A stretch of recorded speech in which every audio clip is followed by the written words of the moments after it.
கிறிஸ்தேசுக்குள் அன்பாய் அழைக்கப்பட்ட அன்புக்குரிய சகோதர சகோதரிகளே, அனைவருக்கும் மீண்டுமாக பிதாவாகிய தேவனுடைய நாமத்தினாலும் நம்முடைய இரட்சகராக இயேசு கிறிஸ்துடைய நாமத்தினாலும் அன்பின் வாழ்த்துக்களை உங்கள் அனைவருக்கும் இந்த நேரத்தில் தெரிவித்துக் கொண்டு, தேவன் நம் அனைவருக்கும் அவருடைய மிகப்பெரிய கிருபை நிமித்தமாக அவருடைய பரிசுத்தமான ஆராதனையில் நாம் பங்கு பெறுவதற்கு கிருபை தந்திருக்கிறார். தேவனுக்கு கிறிஸ்துவின் மூலம் நன்றிகளை நாம் அனைவரும் சேர்ந்து தெரிவித்துக் கொண்டு, இந்த ஒரு ஆராதனைக்கு நாம் ஆரம்பமாக நாம் அனைவரும் எழுந்து நின்று நம்முடைய பாடல் புஸ்தகத்தில் உள்ள 41வது பாடல், உன்னதத்திலே தேவனுக்கே மகிமை என்ற பாடலை நாம் அனைவரும் சேர்ந்து பாடுவோம். பாட்டு எண் 41, உன்னதத்தில் தேவனுக்கே மகிமை என்ற பாடலை நாம் பாடி இந்த ஆராதனை நாம் துவக்குவோம். உன்னதத்தில் தேவனுக்கே மகிமை, உலகத்தில் எங்கும் சந்தோஷமே, சமாதானமும்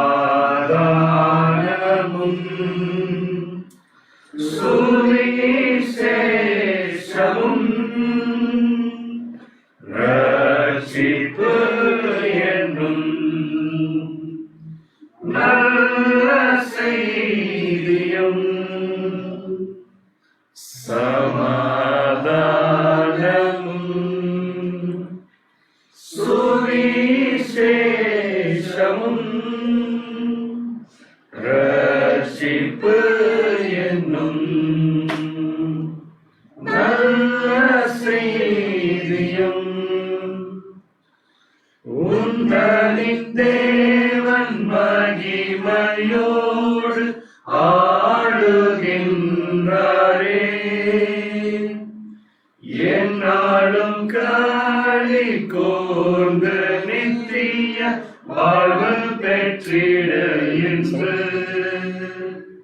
சீயோனை நோக்கி கூறுகின்ற நற்செய்தியாளரின் பாதங்கள் மலைகள் மேலே எவ்வளவாய் அழகாய் தோன்றுகின்றன, சமாதானமும் சுவிசேஷமும் ரட்சிப்பு என்னும் நல்ல செய்தியும் ஆழத்தின் தண்ணீரை வற்றி போக செய்து மீட்டு வந்த தேவனே, கடலின் பள்ளத்தை கடக்க செய்தது உந்தனின் கரமன்றோ, கர்த்தரால் மீட்கப்பட்டவர்கள் ஆனந்த களிப்புடன் பாடி சீயோனுக்கு திரும்புவார்கள், நித்திய மகிழ்ச்சி தங்கிடுமே, சமாதானமும்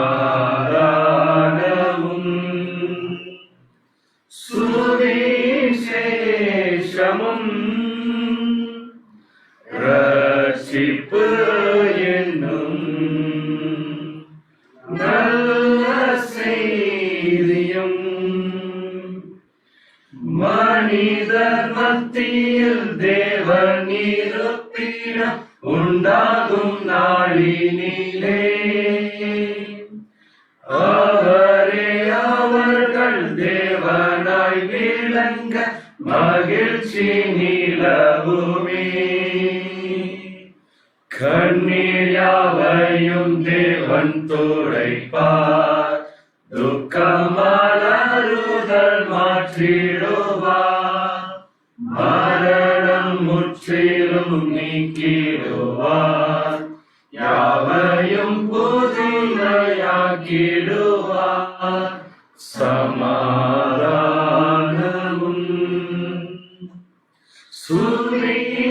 சுவிசேஷமும் ரட்சிப்பு என்னும் நல்ல செய்தியும். நம்முடைய ஆராதனைக்கு ஆரம்ப ஜெபமாக நம்முடைய அன்பு சகோதரர் டைசன் அவர்கள் ஜெபிக்கும்படியாக அன்புடன் நினைக்கிறோம்.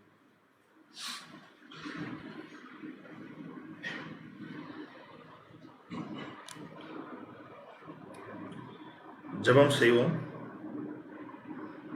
வானாதி வானங்களை வீட்டிலிருந்து பூமியின் மனுமக்களாய் எங்களை கண்ணோக்கி பார்க்கின்ற ஒரே ஐஸ்வர்யம் உள்ள எங்கள் யாவே என்னும் திருநாமல் கொண்டுள்ள எங்கள் ஒன்றான பரமபிதாவே, உம்மை அப்பா பிதாவே என்ற கூப்பிடுதான புத்திர சுவார்த்தினாவே, எங்கள் ஆண்டவராகிய இயேசு கிறிஸ்துவாய் கொடுத்தமைக்காக நன்றி தாப்பனே. தாப்பனே, எங்களோட 5 நாட்களே ஒரு நாளை கூட்டி கொடுத்து அதிலும் விசேஷமாக இந்த காலை ஆராதனையிலே நாங்கள் சகோதர சகோதரிகளால் ஒன்று கூடி தாப்பனே உங்களுடைய நாமத்தையும் இந்த குமாரன் நாமத்தையும் தொழுது கொள்வதற்கு இந்த ஒரு வாய்ப்பையும் இந்த சந்தர்ப்பத்தையும் கொடுத்தமைக்காக நன்றி தாப்பனே. தாப்பனே, எத்தனையோ பேர் இந்த பகலை காணாத போதிலும் தாப்பனே மட்டுமா எங்கள் ஜீவனை கொடுத்து அந்த ஜீவனிலே நாங்கள் இந்த ஜீவனிலிருந்து நாங்கள் உண்மை எப்படி மகிமைப்படுத்த வேண்டும் என்பதை நீங்கள் எங்களுடைய உங்களுடைய சத்திய வசனத்தினாலே எங்களை போதித்து வருகிறீர். அதற்கான நன்றி தாப்பனே. இன்றைக்கும் தாப்பனே என்ன ஆகாரத்தை நீர் எங்களுக்கு கொடுப்பீர் என்பதை நாங்கள் வாஞ்சித்து கதறுகிறோம் தாப்பனே. தாப்பனே, உங்களுடைய சகோதரனை நீதாமே எங்களுடைய சகோதரன் நீதாமே மறைத்து தாப்பனே பேசுகிறது அவரல்ல, உங்களுடைய மேலான ஜீவனுள்ள அப்பத்தை நாங்கள் பருவதற்கு நீதாமே கிருபை தரணுமா ஜெயிக்கிறோம் தாப்பனே. கூட்டம் ஆரம்பம் முதல் முடிவு பரியந்தம் உங்களுடைய திவ்ய பிரசன்னம் எங்கள் மத்தியிலே தங்கியிருந்து தாப்பனே நாங்கள் என்ன பாடத்தை நாங்கள் கற்றுக்கொள்ள நீர் விரும்புகிறோம் அதை நாங்கள் கற்றுக்கொண்டு அதன்படி நாங்கள் கிரிகளும் செய்ய நீதாமை கிருபை தன்மை ஜெயிக்கிறோம். இப்படி நாங்கள் கேட்டதும் கேட்க தரவிட்டதுமான சகல நல்ஈவுகளும் எங்களுடைய சித்தத்தின்படி அல்ல, உங்களுடைய மேலான தயவுள்ள சித்தத்தின்படி தந்து வழிநடத்த வேண்டுமாய் இவை அனைத்தும் அன்பின் ரட்சகரும் ஆண்டவரும் குருவும் போதுமா இருக்கிற இயேசு கிறிஸ்து நாமத்தினாலே கேட்டுக்கொள்கிறோம் ஜீவன் நல்ல பிதாவே.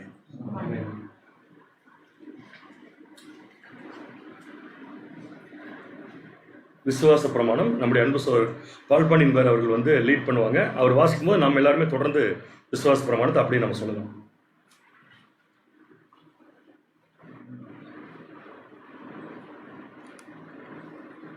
நமது விசுவாசம் தாம் ஒருவராய் சாவாமை உள்ளவரும் ஒருவரும் சேரக்கூடாத ஒளியில் வாசம் பண்ணுகிறவரும் ஆதி அந்தமில்லாத ஏக சக்கராதிபதியுமான யெகோவா என்னும் நாமம் உள்ள ஒன்றான மெய்தேவனையை விசுவாசிக்கிறோம். அவருடைய ஒரே பேரான குமாரனும் நம்முடைய கர்த்தரும் இரட்சகருமான இயேசு கிறிஸ்துவையும் விசுவாசிக்கிறோம். இவர் அதர்சனமான தேவனுடைய தற்சர்வமும் சர்வ சிருஷ்டிக்கும் முந்தின பேருமானவர். தேவன் இவரை கொண்டும் இவருக்கென்றும் உலகங்களை எல்லாம் உண்டாக்கி இவரையே சர்வத்துக்கும் சுதந்திரவாளியாகவும் நியமித்தார். எல்லாம் இவருக்குள் நிழலிக்கிறது என்றும் விசுவாசிக்கிறோம். இவர் தேவகுமாரனாய் இருந்து தேவனுக்கு சத்து எண்ணாமல் அக்கிரமினால் ஜீவனை இழந்த மனுஷர் பேரில் மனதுருகி தம்மை தாமே வெறுமையாக்கி மனிதனாகி எல்லாரையும் மீட்கும் பொருளாக தம்முடைய ஜீவனையை கொடுத்து தேவனுக்கும் மனுஷருக்கும் சமாதானத்தை உண்டு பண்ணினார் என்றும் விசுவாசிக்கிறோம். ஆதலால் தேவன் இவரை மரித்தோரிலிருந்து எழுப்பி நம்மை போல் குமாரனும் ஜீவனுக்கு அருள் செய்து எல்லாவற்றுக்கும் மேலாக உயர்த்தி தம்முடைய வல்லமையின் வலது பட்சத்தில் வீட்டிற்கு செய்தார் என்றும் விசுவாசிக்கிறோம். இவரே தேவனுக்கும் மனுஷருக்கும் மத்தியஸ்தராகவும் சபையாகிய சரீரத்துக்கு தலையாகவும் இருக்கிறார் என்றும் விசுவாசிக்கிறோம். இவர் பரலோகத்துக்கு ஏறி தாம் வாக்குத்தத்தம் பண்ணின உன்னதத்திலிருந்து வரும் பெறனாகிய பரிசுத்தாவியை விசுவாசிகள் அடங்கிய சபைக்கு அருளி தேவ சித்தத்தை அவர்களுக்கு வெளிப்படுத்தி பலியின் ஜீவியத்தில் அவர்களை நடத்தி வருகிறார் என்றும் விசுவாசிக்கிறோம். பிதா குறித்த காலத்தில் இவர் பலியின் மரணத்துக்குட்பட்டு முதலாம் உயிர்த்தெழுதலில் தம்முடைய சபையாகிய சகல பரிசுத்தவான்களோடும் இப்பூமியை நீதியாய் நியாயம் தீர்த்து சகல துரத்தனத்தையும் அதிகாரத்தையும் வல்லமையும் பரிகரித்து என்றும் அழியாத தம்முடைய நீதியுள்ள அரசாட்சி ஸ்தாபிப்பார் என்று விசுவாசிக்கிறோம். மரணமடைந்த மற்றவர்கள் கிறிஸ்துவின் அரசாட்சி காலத்தில் அவனவன் தன் தன் வரிசையில் உயிர்ப்பிக்கப்பட்டு அவர் தம்முடைய மரணத்தினால் சம்பாதித்த நித்திய ஜீவன் அடைய நடத்தப்பட்டு பூரணப்படுவார்கள். ஆனால் மனப்பூர்வமாய் சீர்திருந்தாவர்கள் இரண்டாம் மரணத்திலே அழிக்கப்படுவார்கள் என்று விசுவாசிக்கிறோம். எல்லா சத்துருக்களையும் தமது பாதப்படியாக்கும் மட்டும் இவர் ஆளுகை செய்து கடைசி சத்துருவாகிய மரணத்தை பரிகரித்து எல்லாற்றையும் முந்தின சீருக்கு கொண்டு வந்து பிதாவே சகலத்திலும் சகலமாய் இருப்பதற்கு அவருக்கு ராஜ்யத்தை ஒப்புக் கொடுத்து அவருக்கு கீழ்ப்பட்டிருப்பார் என்று விசுவாசிக்கிறோம். ஆமென்.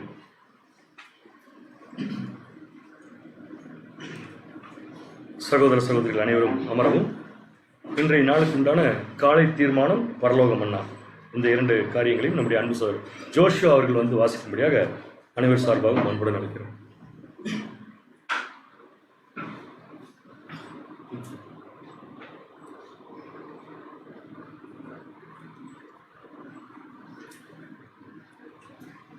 இன்றைய நாளுக்கான காலை தீர்மானம்.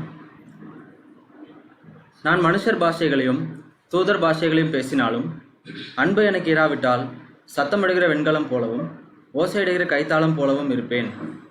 நான் தீர்க்கதரிசன வரத்தை உடையவனாயிருந்து சகல ரகசியங்களையும் சகல அறிவையும் அறிந்தாலும் மலைகளை பெயர்க்கத்தக்கதாக சகல விசுவாசம் உள்ளவனாய் இருந்தாலும் அன்பு எனக்கு இராவிட்டால் நான் ஒன்றுமில்லை.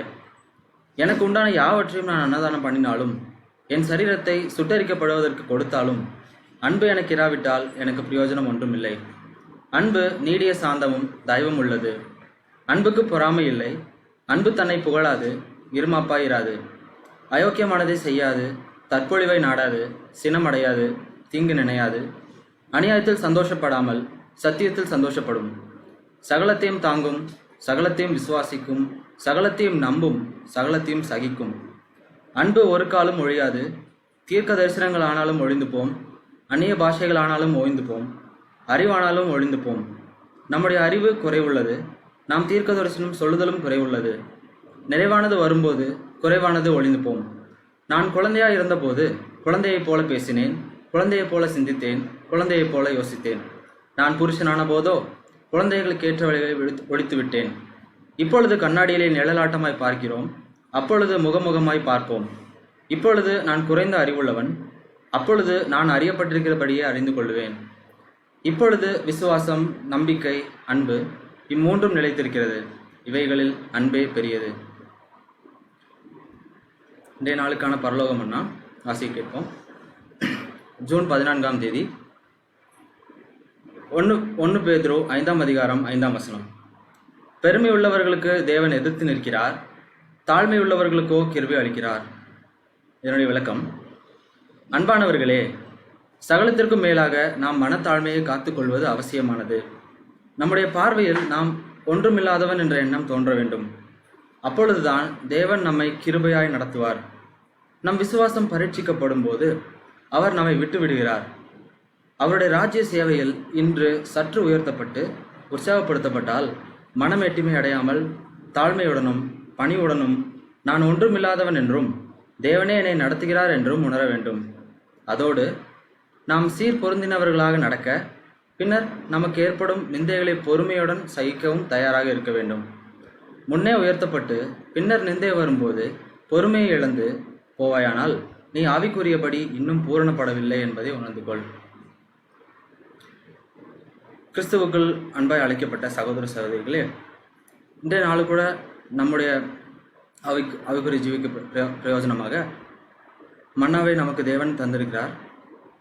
நம்ம டாபிக் என்னன்னு பார்த்தீங்கன்னா, பெருமை உள்ளவர்களுக்கு எதிர்த்து நிற்கிறார் என்பது தான். நம்ம தொடக்கத்திலே மன்னாவோட விளக்க தொடக்கத்திலே பார்த்தீங்கன்னா, சகலத்துக்கும் முன்னாடி ஃபஸ்ட்டு என்ன தான் வேணும்னா, எல்லாத்துக்கும் சகலத்துக்கு முன்னாடி பெருமை நமக்கு இருக்கக்கூடாது என்பதை தான் நாம் பார்க்குறோம். நம்ம ஒரு வசனம் கூட வாசிக்கலாம். 1 பேதுரு 5ஆம் அதிகாரம் வசனங்கள் 6 முதல் 10 வரை. 1 பேதுரு 5ஆம் அதிகாரம் 6ஆம் வசனம் முதல். ஆகையால் ஏற்ற காலத்திலே தேவன் உங்களை உயர்த்தும்படிக்கு அவருடைய பலத்த கைக்குள் அடங்கியிருங்கள். அவர் உங்களை விசாரிக்கிறவர் ஆனபடியால் உங்கள் கவலைகளை எல்லாம் அவர் மேல் வைத்து விடுங்கள். தெளிந்த புத்தியுள்ளவர்களாய் இருங்கள், விழித்திருங்கள். ஏனெனில் உங்கள் எதிராளியாகி பிசாசானவன் கெர்ச்சிக்கிற சிங்கம் போல் எவனை விழுங்கலாமோ என்று வகை தேடி சுற்றி திரிகிறான். விசுவாசத்தில் உறுதியாய் இருந்து அவனுக்கு எதிர்த்து நில்லுங்கள். உலகத்தில் உள்ள உங்கள் சகோதரரிடத்திலே அப்படிப்பட்ட பாடுகள் நிறைவேறி வருகிறது என்று அறிந்திருக்கிறீர்களே. கிறிஸ்து இயேசுவுக்குள் நம்மை தமது நித்திய மகிழ்ச்சிக்கு அழைத்தவராய் இருக்கிறார். சகல கிருபையும் பொருந்திய தேவன் தாமே கொஞ்ச காலம் பாடு அனுபவிக்கிற உங்களை சீர்படுத்தி ஸ்திரப்படுத்தி பலப்படுத்தி நிலைநிறுத்துவாராக. அடுத்த வசனம் எபேசியர் 4ஆம் அதிகாரம் வசனங்கள் 1-3 வரை. எபேசியர் 4ஆம் அதிகாரம் 1ஆம் வசனம் முதல் 3ஆம் வசனம் முடிய.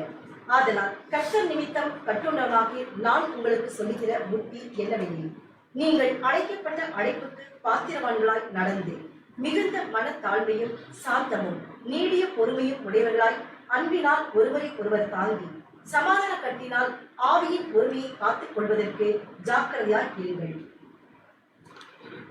நான் படித்த வண்ணமாக நம்ம எந்த அளவுக்கு உயர்ந்தாலும் நமக்கு தாழ்மைன்றது நம்மளோட பிரதான குணமாக இல்லாமல் போயிட்டான்னா தேவன் நம்மளை மொத்தமாக கீழே தள்ளி நமக்கு ஒரு படம் புகட்டுவராக இருக்கிறாரு. நமக்கு ரொம்ப நல்லா தெரிஞ்ச எக்ஸாம்பிள் நேபுகாத்நேச்சார்.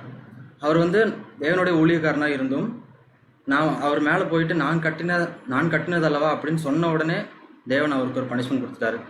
இதுக்கு ஆப்போசிட்டாக நமக்கு கீழேருந்து மேலே வந்தவங்களோட 2 பேர் தானியேல் மற்றும் யோசேப்பு, இவங்க எல்லாருமே கீழே போனாலும் கூட அவங்களோட தாழ்மையை தேவன் பார்த்து அவங்க 2 பேர்த்துக்கும் பெரிய ஒரு ஸ்தானத்தை அவங்க கொடுத்தார்.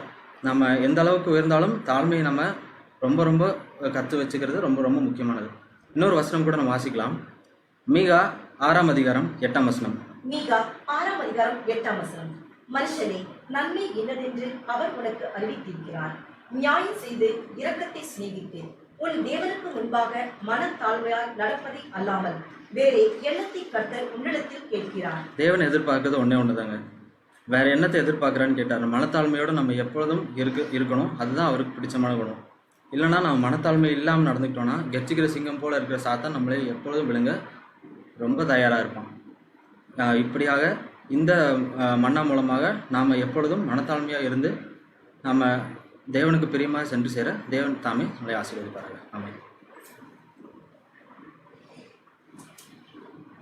இன்றைய நாளுக்குரிய வேத பாடத்திற்குள் நாம் கடந்து செல்லலாம். அந்த வேத பாடத்திற்கு ஆதாரமாக வேத வாசிப்பு அப்போஸ்தலனாகிய பவுல் பிலிப்பியருக்கு எழுதிய நிருபம் 3ஆம் அதிகாரம் 13 முதல் 16 வசனங்கள். பிலிப்பியர் 3ஆம் அதிகாரம் வசனங்கள் 13 முதல் 16 வரை வாசிக்கும்படியாக நம்முடைய அன்பு சகோதரர் வினோத் பாபு அவர்களை அன்புடன் அழைக்கிறோம்.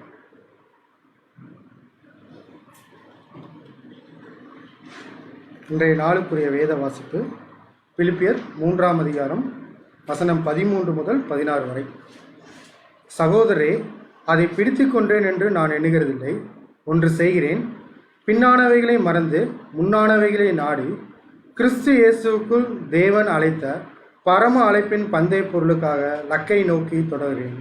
ஆகையால் நம்மில் தேறினவர்கள் யாவரும் இந்த சிந்தையாய் இருக்க கடவும். எந்த காரியத்திலாவது நீங்கள் வேறே சிந்தையாய் இருந்தால் அதையும் தேவன் உங்களுக்கு வெளிப்படுத்துவார். ஆகிலும் நாம் எதுவரையில் தேறி இருக்கிறோமோ அது முதல் ஒரே ஒழுங்காய் நடந்து கொண்டு ஒரே சிந்தையாய் இருப்போமாக என்பது. ஆமென்.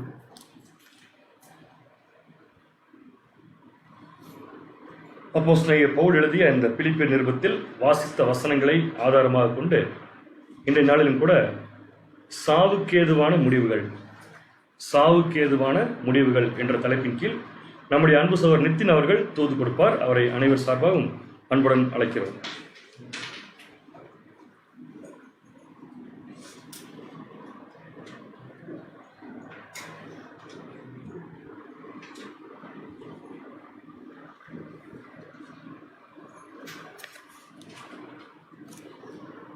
ஜீவனுள்ள தேவனுடைய குமாரரும் நம்முடைய அருமை நேசரமாக இருக்கக்கூடிய நம்முடைய ஆண்டவராகிய இயேசு கிறிஸ்து அன்பின் நாமத்தினாலே தேவனுடைய சமூகத்திலே கூட்டி சேர்க்கப்பட்டுள்ள அன்புக்குரிய சகோதர சகோதரிகளே, உங்கள் அனைவருக்கும் முதலாவது இந்த காலை பொழுதிலே கிறிஸ்துவுக்குள்ளான அன்பின் வாழ்த்துக்களை தெரிவித்துக் கொண்டு, தேவன் கொடுத்த ஒரு விசேஷத்த நாளில் கூட தொடர்ந்து நாம் பிதாவாகி தேவனை ஆராதிக்கும் வண்ணமாக இந்த ஒரு நாளிலும் கூட நாம் சகோதரர்களாகவும் ஆங்காங்கே நம்ம இணையதள வாயிலாக நம்ம என்ன பண்ணியிருக்கோம் பார்த்தீங்கன்னா கூடியிருக்கோம். தேவன் கொடுத்த இந்த ஒரு மகாபெரிய கிருபைக்காக மீண்டும் நம்முடைய ரசிகர் மூலமாக நம் கோடான கொடி நன்றிகளை தெரிவித்துக் கொண்டு இந்த நாளுக்கு உண்டான பாடத்துக்குள்ள நம்ம என்ன பண்ணலாம்னு பார்த்தீங்கன்னா கடந்து போகலாம். பாடத்துக்குரிய தலைப்பு நம்முடைய அன்பு சகோதரர்கள் அள்ளி சொன்ன விதமாக சாவுக்கேதுவான முடிவுகள் அப்படிங்கிற ஒரு தலைப்பின் கீழாக நம்ம என்ன பண்ணலாம்னு பார்த்தீங்கன்னா வேதத்தில் இருக்கக்கூடிய சில முன் உதாரணங்கள், இந்த புது சிருஷ்டியுடைய வாழ்க்கைக்கு தேவன் கொடுக்கக்கூடிய சில முன் உதாரணங்கள் என்ன பண்ணலாம்னு பார்த்தீங்கன்னா இந்த பாடத்தில் பார்க்கலாம். அநேக சகோதரர்கள் பார்த்தீங்கன்னா இப்போ ரொம்ப நாள் ஆயிடுச்சு, ஏறக்குறைய ஒரு 3 மாதம் பக்கம் ஆயிடுச்சு நம்ம முகமுகமாக சந்திச்சு. இருந்த போதிலும் தேவனுடைய கிருபையினால என்ன பண்ணியிருக்கோம்னு பார்த்தீங்கன்னா வேத வசனங்களை ஒவ்வொரு நாளும் நம்ம படிச்சுட்டு இருக்கோம், சத்தியங்களை கேட்டுட்டு இருக்கோம். இந்த நாளில் கூட நம்ம பார்க்கக்கூடிய இந்த ஒரு பாடம் பார்த்தீங்கன்னா ப்ராக்டிக்கலாகவே நம்முடைய லைஃப்பில் நாம் எடுக்கக்கூடிய சில முடிவுகளுக்கு தேவன் கொடுக்கக்கூடிய சில ஆலோசனைகளாக இருக்கும் அப்படிங்கிற ஒரு விசுவாசத்தோடு கூட இந்த பாடத்துக்குள்ளாக நம்ம கடந்து போகலாம். சாவுக்கேதுவான முடிவுகள் அப்படிங்கிற ஒரு தலைப்பை நம்ம இந்த பாடத்துக்கு வச்சிருக்கோம். முடிவுகள் அப்படின்னா நமக்கு தெரியும், இங்கிலீஷ்ல என்ன சொல்லாங்க, முடிவுகள், டிசிஷன்ஸ் சொல்லலாம். சாவுக்கேதுவான முடிவுகள் அப்படிங்கிற இந்த தலைப்பு ஆங்கிலத்தில் சொல்லணும்னு பார்த்தீங்கன்னா டெட்லி டிசிஷன்ஸ்னு சொல்லலாம். அதாவது நம்ம சில காரியங்களை தேவனுடைய கிருபையின்படி நம்ம முடிவெடுக்க கூடிய சூழ்நிலையில் இருப்போம். நம்ம ஈவன் டெய்லியுமே சில முடிவுகள் எடுத்துட்டு தான் இருப்போம். பட் நம்ம எடுக்கக்கூடிய முடிவுகள் எல்லாமே சாவுக்கேதுவான முடிவுகளா அப்படிங்கிறதா இப்போ ஒரு கேள்வி. என்ன டெய்லி இறக்கறதுக்காகவே என்ன பண்ணணும், முடிவு எடுக்கணுமா அப்படின்னு பார்த்தீங்கன்னா அப்படி அல்ல. இப்ப தேவன் நமக்கு இந்த பாடத்துடைய மையக்கருவே தான். தேவன் நமக்கு ரெண்டு விஷயத்த நம்மளுடைய சரீரத்துல கொடுத்துருக்கார். ஒண்ணு பழைய மனுஷன், இன்னொன்னு புது சிருஷ்டி. ஒவ்வொரு நாளும் புது சிருஷ்டிகளா வாழக்கூடிய நாம் அநேக முடிவுகள் நம்ம வாழ்க்கையில் எடுத்துட்டு இருக்கோம் இல்லைங்களா? இப்போ இன்னைக்கு மார்னிங் நம்ம கிளம்பி இன்னைக்கு நம்ம மீட்டிங் போகணும், அல்லது நம்ம எக்லீஷியால இந்த ஆன்லைன்ல சப்ஜெக்ட் பார்க்கணும் அப்படிங்கிறது கூட ஒரு டிசிஷன் மேக்கிங் தான். இதை யார் எடுக்கிறதுன்னு பார்த்தீங்கன்னா நம்ம தான். வீக் டேஸ்ல நம்ம ஒவ்வொரு நாளும் சப்ஜெக்ட் நடந்துட்டு இருக்கு, இதை நம்ம கேட்டுட்டு இருக்கிறோம். கேட்கலாம், கேட்காம இருக்கலாம் அப்படிங்கிற ஒரு சூழ்நிலை யாருடைய கையில தான் இருக்குங்க. இது ஒரு டிசிஷன் மேக்கிங் தான். இந்த மாதிரி சின்ன சின்ன டிசிஷன் மேக்கிங் நம்ம என்ன பண்றோம்னா எடுத்துட்டு இருக்கோம், முடிவுகள் எடுக்கிறோம். இந்த முடிவுகள் எல்லாமே சாவுக்கு ஏதுவான முடிவுகள் அப்படிங்கிறத நம்ம என்ன பண்ண போறோம்னா கொஞ்சம் நேரம் நம்ம அனலைஸ் பண்ண போறோம்.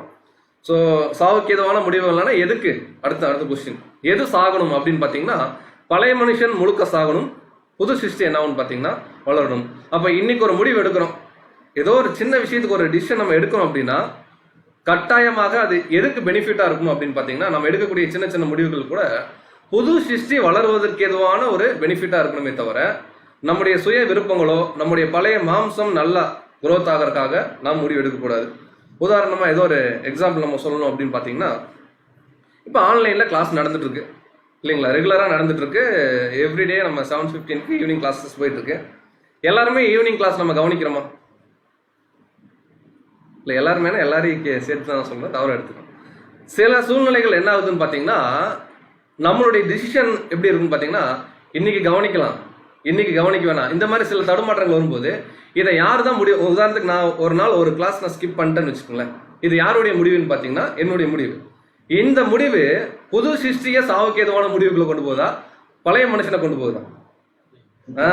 புது சிருஷ்டிய ஆக்சுவலா நம்ம புது சிருஷ்டிய வளர்த்த வந்திருக்கிறோம். ஒரு நாள் நம்ம கிளாஸ் மிஸ் பண்றோம் அப்படிங்கிறது கூட நம்முடைய சொந்த விருப்பம் தான், நம்ம தான் டிசைட் பண்றோம். இந்த டிசிஷன் எப்பவுமே நம்ம எந்த தேவனுடைய காரியத்துக்காகவும் நம்ம பர்சனல் லைஃப்ல எடுத்தாலும் அல்டிமேட் முடிவு எங்க நிக்கணும்னு பாத்தீங்கன்னா இதனால என்னுடைய புது சிருஷ்டி வளருமா, இதனால நான் சபை வாய்ப்புக்கு இன்னும் நெருக்கமா ஓட முடியுமா அப்படிங்கிறத பேஸ் பண்ணி தான் இந்த சாவுக்கு ஏதுவான முடிவு புது சிருஷ்டிக்கா அல்லது பழைய மனுஷனுக்கான்றது அப்ளிகபிள் ஆகுது. ஸோ இன்னைக்கு நம்ம என்ன பார்க்க போறோம்னு பார்த்தீங்கன்னா இந்த பாடம் ரொம்ப எளிமையா புரிஞ்சுக்கொள்ள வகையில தான் இருக்கும். சில பைபிள் பேசிக்ல இருக்கக்கூடிய சில கேரக்டர்ஸ் தான் நம்ம எடுக்க போறோம். ஒவ்வொரு கேரக்டரா எடுத்து அவங்க தன்னுடைய வாழ்க்கையில தேவனுக்கு பிரியமாக இந்த சாவுக்கு ஏதுவான முடிவு பாருங்க. ஒருத்தர் ஒரு முடிவு எடுக்கிறாருன்னா லிட்டரலாவே அவர் சாகலாம், ஆனா அந்த லிட்டரலான சாவு சாவுக்கு ஏதுவான முடிவை நம்ம எடுத்துக்க முடியாது. அவர் லிட்டரலா செத்தாலும் கிஃப்ட் அவருக்கு என்ன இருக்குன்னு பாத்தீங்கன்னா தேவனுடைய சமூகத்தில் அங்க இருக்குன்னு பார்க்கணும். ஸோ சில எக்ஸாம்பிள் பார்க்கறதுக்கு முன்னாடி முதல்ல ஒரு சில முடிவு எடுத்தவங்களை குறித்து நம்ம பார்க்கலாம். சங்கீதம் 45:7. 45 சங்கீதம் 7 வசனம். நீர் நீதியை விரும்பி அக்கிரமத்தை வெறுக்கிறீர். ஆதலால் தேவனே உம்முடைய தேவன் உமது தோழரை பார்க்கிலும் உம்மை ஆனந்த தைலத்தினால் அபிஷேகம் பண்ணினார். ஸோ இது யாரை குறித்து சொல்லப்பட்ட வசனங்க? இதே வசனம் நம்ம எபிரேயர் 1 அதிகாரத்துல கூட பார்ப்போம். ஸோ நம்முடைய ஆண்டவராக இயேசு கிறிஸ்து குறித்து சொல்லப்பட்ட ஒரு வசனம் ஆதலால் தேவனே அப்படிங்கிறதும் அவர் தான். உம்முடைய தேவன்கிறது பிதாவாகி தேவன் அட்ரஸ் பண்ணுது. இப்போ என்ன பாயிண்ட் அங்க சொல்ல வர்றாருன்னா நீர் நீதியை விரும்பி அக்கிரமத்தை வெறுக்கிறீர். இப்போ இது ஒரு முடிவா இல்லைங்களா? இப்போ இயேசு கிறிஸ்து நீதியை விரும்புறாருங்கிறது ஒரு டிசிஷன் மேக்கிங். நான் இதை விரும்புறேன், அக்கிரமத்தை வெறுக்கிறேன் அப்படிங்கிறது அது ஒரு டிசிஷன் மேக்கிங். நான் அதை வெறுக்கிறேன்ட்டு டிசிஷன் மேக்கிங்லேயே நம்ம 2 வகையா கூட பார்க்கலாம். எப்படி அப்படின்னு பார்க்கும் பொழுது நாம ஒரு தவறான முடிவை எடுக்காம இருக்கிறது கூட ஒரு குட் டிசிஷன் தான் சொல்லலாம். கரெக்டா இல்லைங்களா? இப்போ உதாரணத்துக்கு நம்மனால எக்லீஷியா வர்றக்கோ இல்லை சப்ஜெக்ட் கேட்கறக்கோ ஏதோ ஒரு விஷயம் தடையா இருக்குன்னா அந்த விஷயம் தடைபடுதுன்னு சொல்லி அதை நம்ம ஸ்டாப் பண்றது கூட ஒரு நல்ல டிசிஷனா மாறும். ரொம்ப புரிஞ்சுங்களா? அதாவது ஒரு நல்ல முடிவு எடுத்தாதான் அது குட் டிசிஷன் மேக்கிங் சொல்ல முடியாது. ஒரு தவறான ஒரு சூழ்நிலை இருக்கும்போது அதை நம்ம வேணான்னு சொல்லி விடுறோம் பாருங்க, அது கூட ஒரு நல்ல முடிவாக ஒரு டைம்ல முடியும். இப்போ இயேசு கிறிஸ்து இதை ரிவர்ஸ்ல படிச்சு பாருங்களேன். நீர் நீதியை விரும்பின்றத நீர் அக்கிரமத்தை விரும்பின்னு நம்மளை போட்டு படிச்சா எப்படி இருக்கும்? இது டிசிஷன் மேக்கிங் தான். பட் இது வேணாம் அப்படின்ட்டு தான் ஆண்டவர் என்ன பண்றாருன்னா நீர் நீதியை விரும்பிங்கிற பாயிண்ட கொண்டு வர்றாரு. ஸோ சம்டைம்ஸ் நம்முடைய வாழ்க்கையில தவறான சில முடிவுகள் எடுக்க போற டைம்ல கூட இது வேணான்னு நிறுத்துவோம் பாருங்க, இது தப்புன்னு சொல்லி, அது கூட ஒரு நல்ல முடிவுன்னு பார்க்குறோம். இது பாசிட்டிவ். இதே நம்ம எசேக்கியேல் புஸ்தகத்துல அடிக்கடி பார்ப்போம். ஒரு தேவனுடைய பிள்ளை இருக்காரு, நல்லா வாழ்ந்துட்டு இருக்காரு, கடைசி கொஞ்ச நாள் ஆகும்போது கொஞ்சம் சோரம் போயிடுறாரு. அவருடைய வாழ்க்கையின் முடிவு என்னங்க? அவர் பண்ண நல்லது மட்டும் தேவன் பார்ப்பாரா, இல்ல கடைசியா அவர் பண்ண கெட்டது மட்டும் பார்ப்பாரா?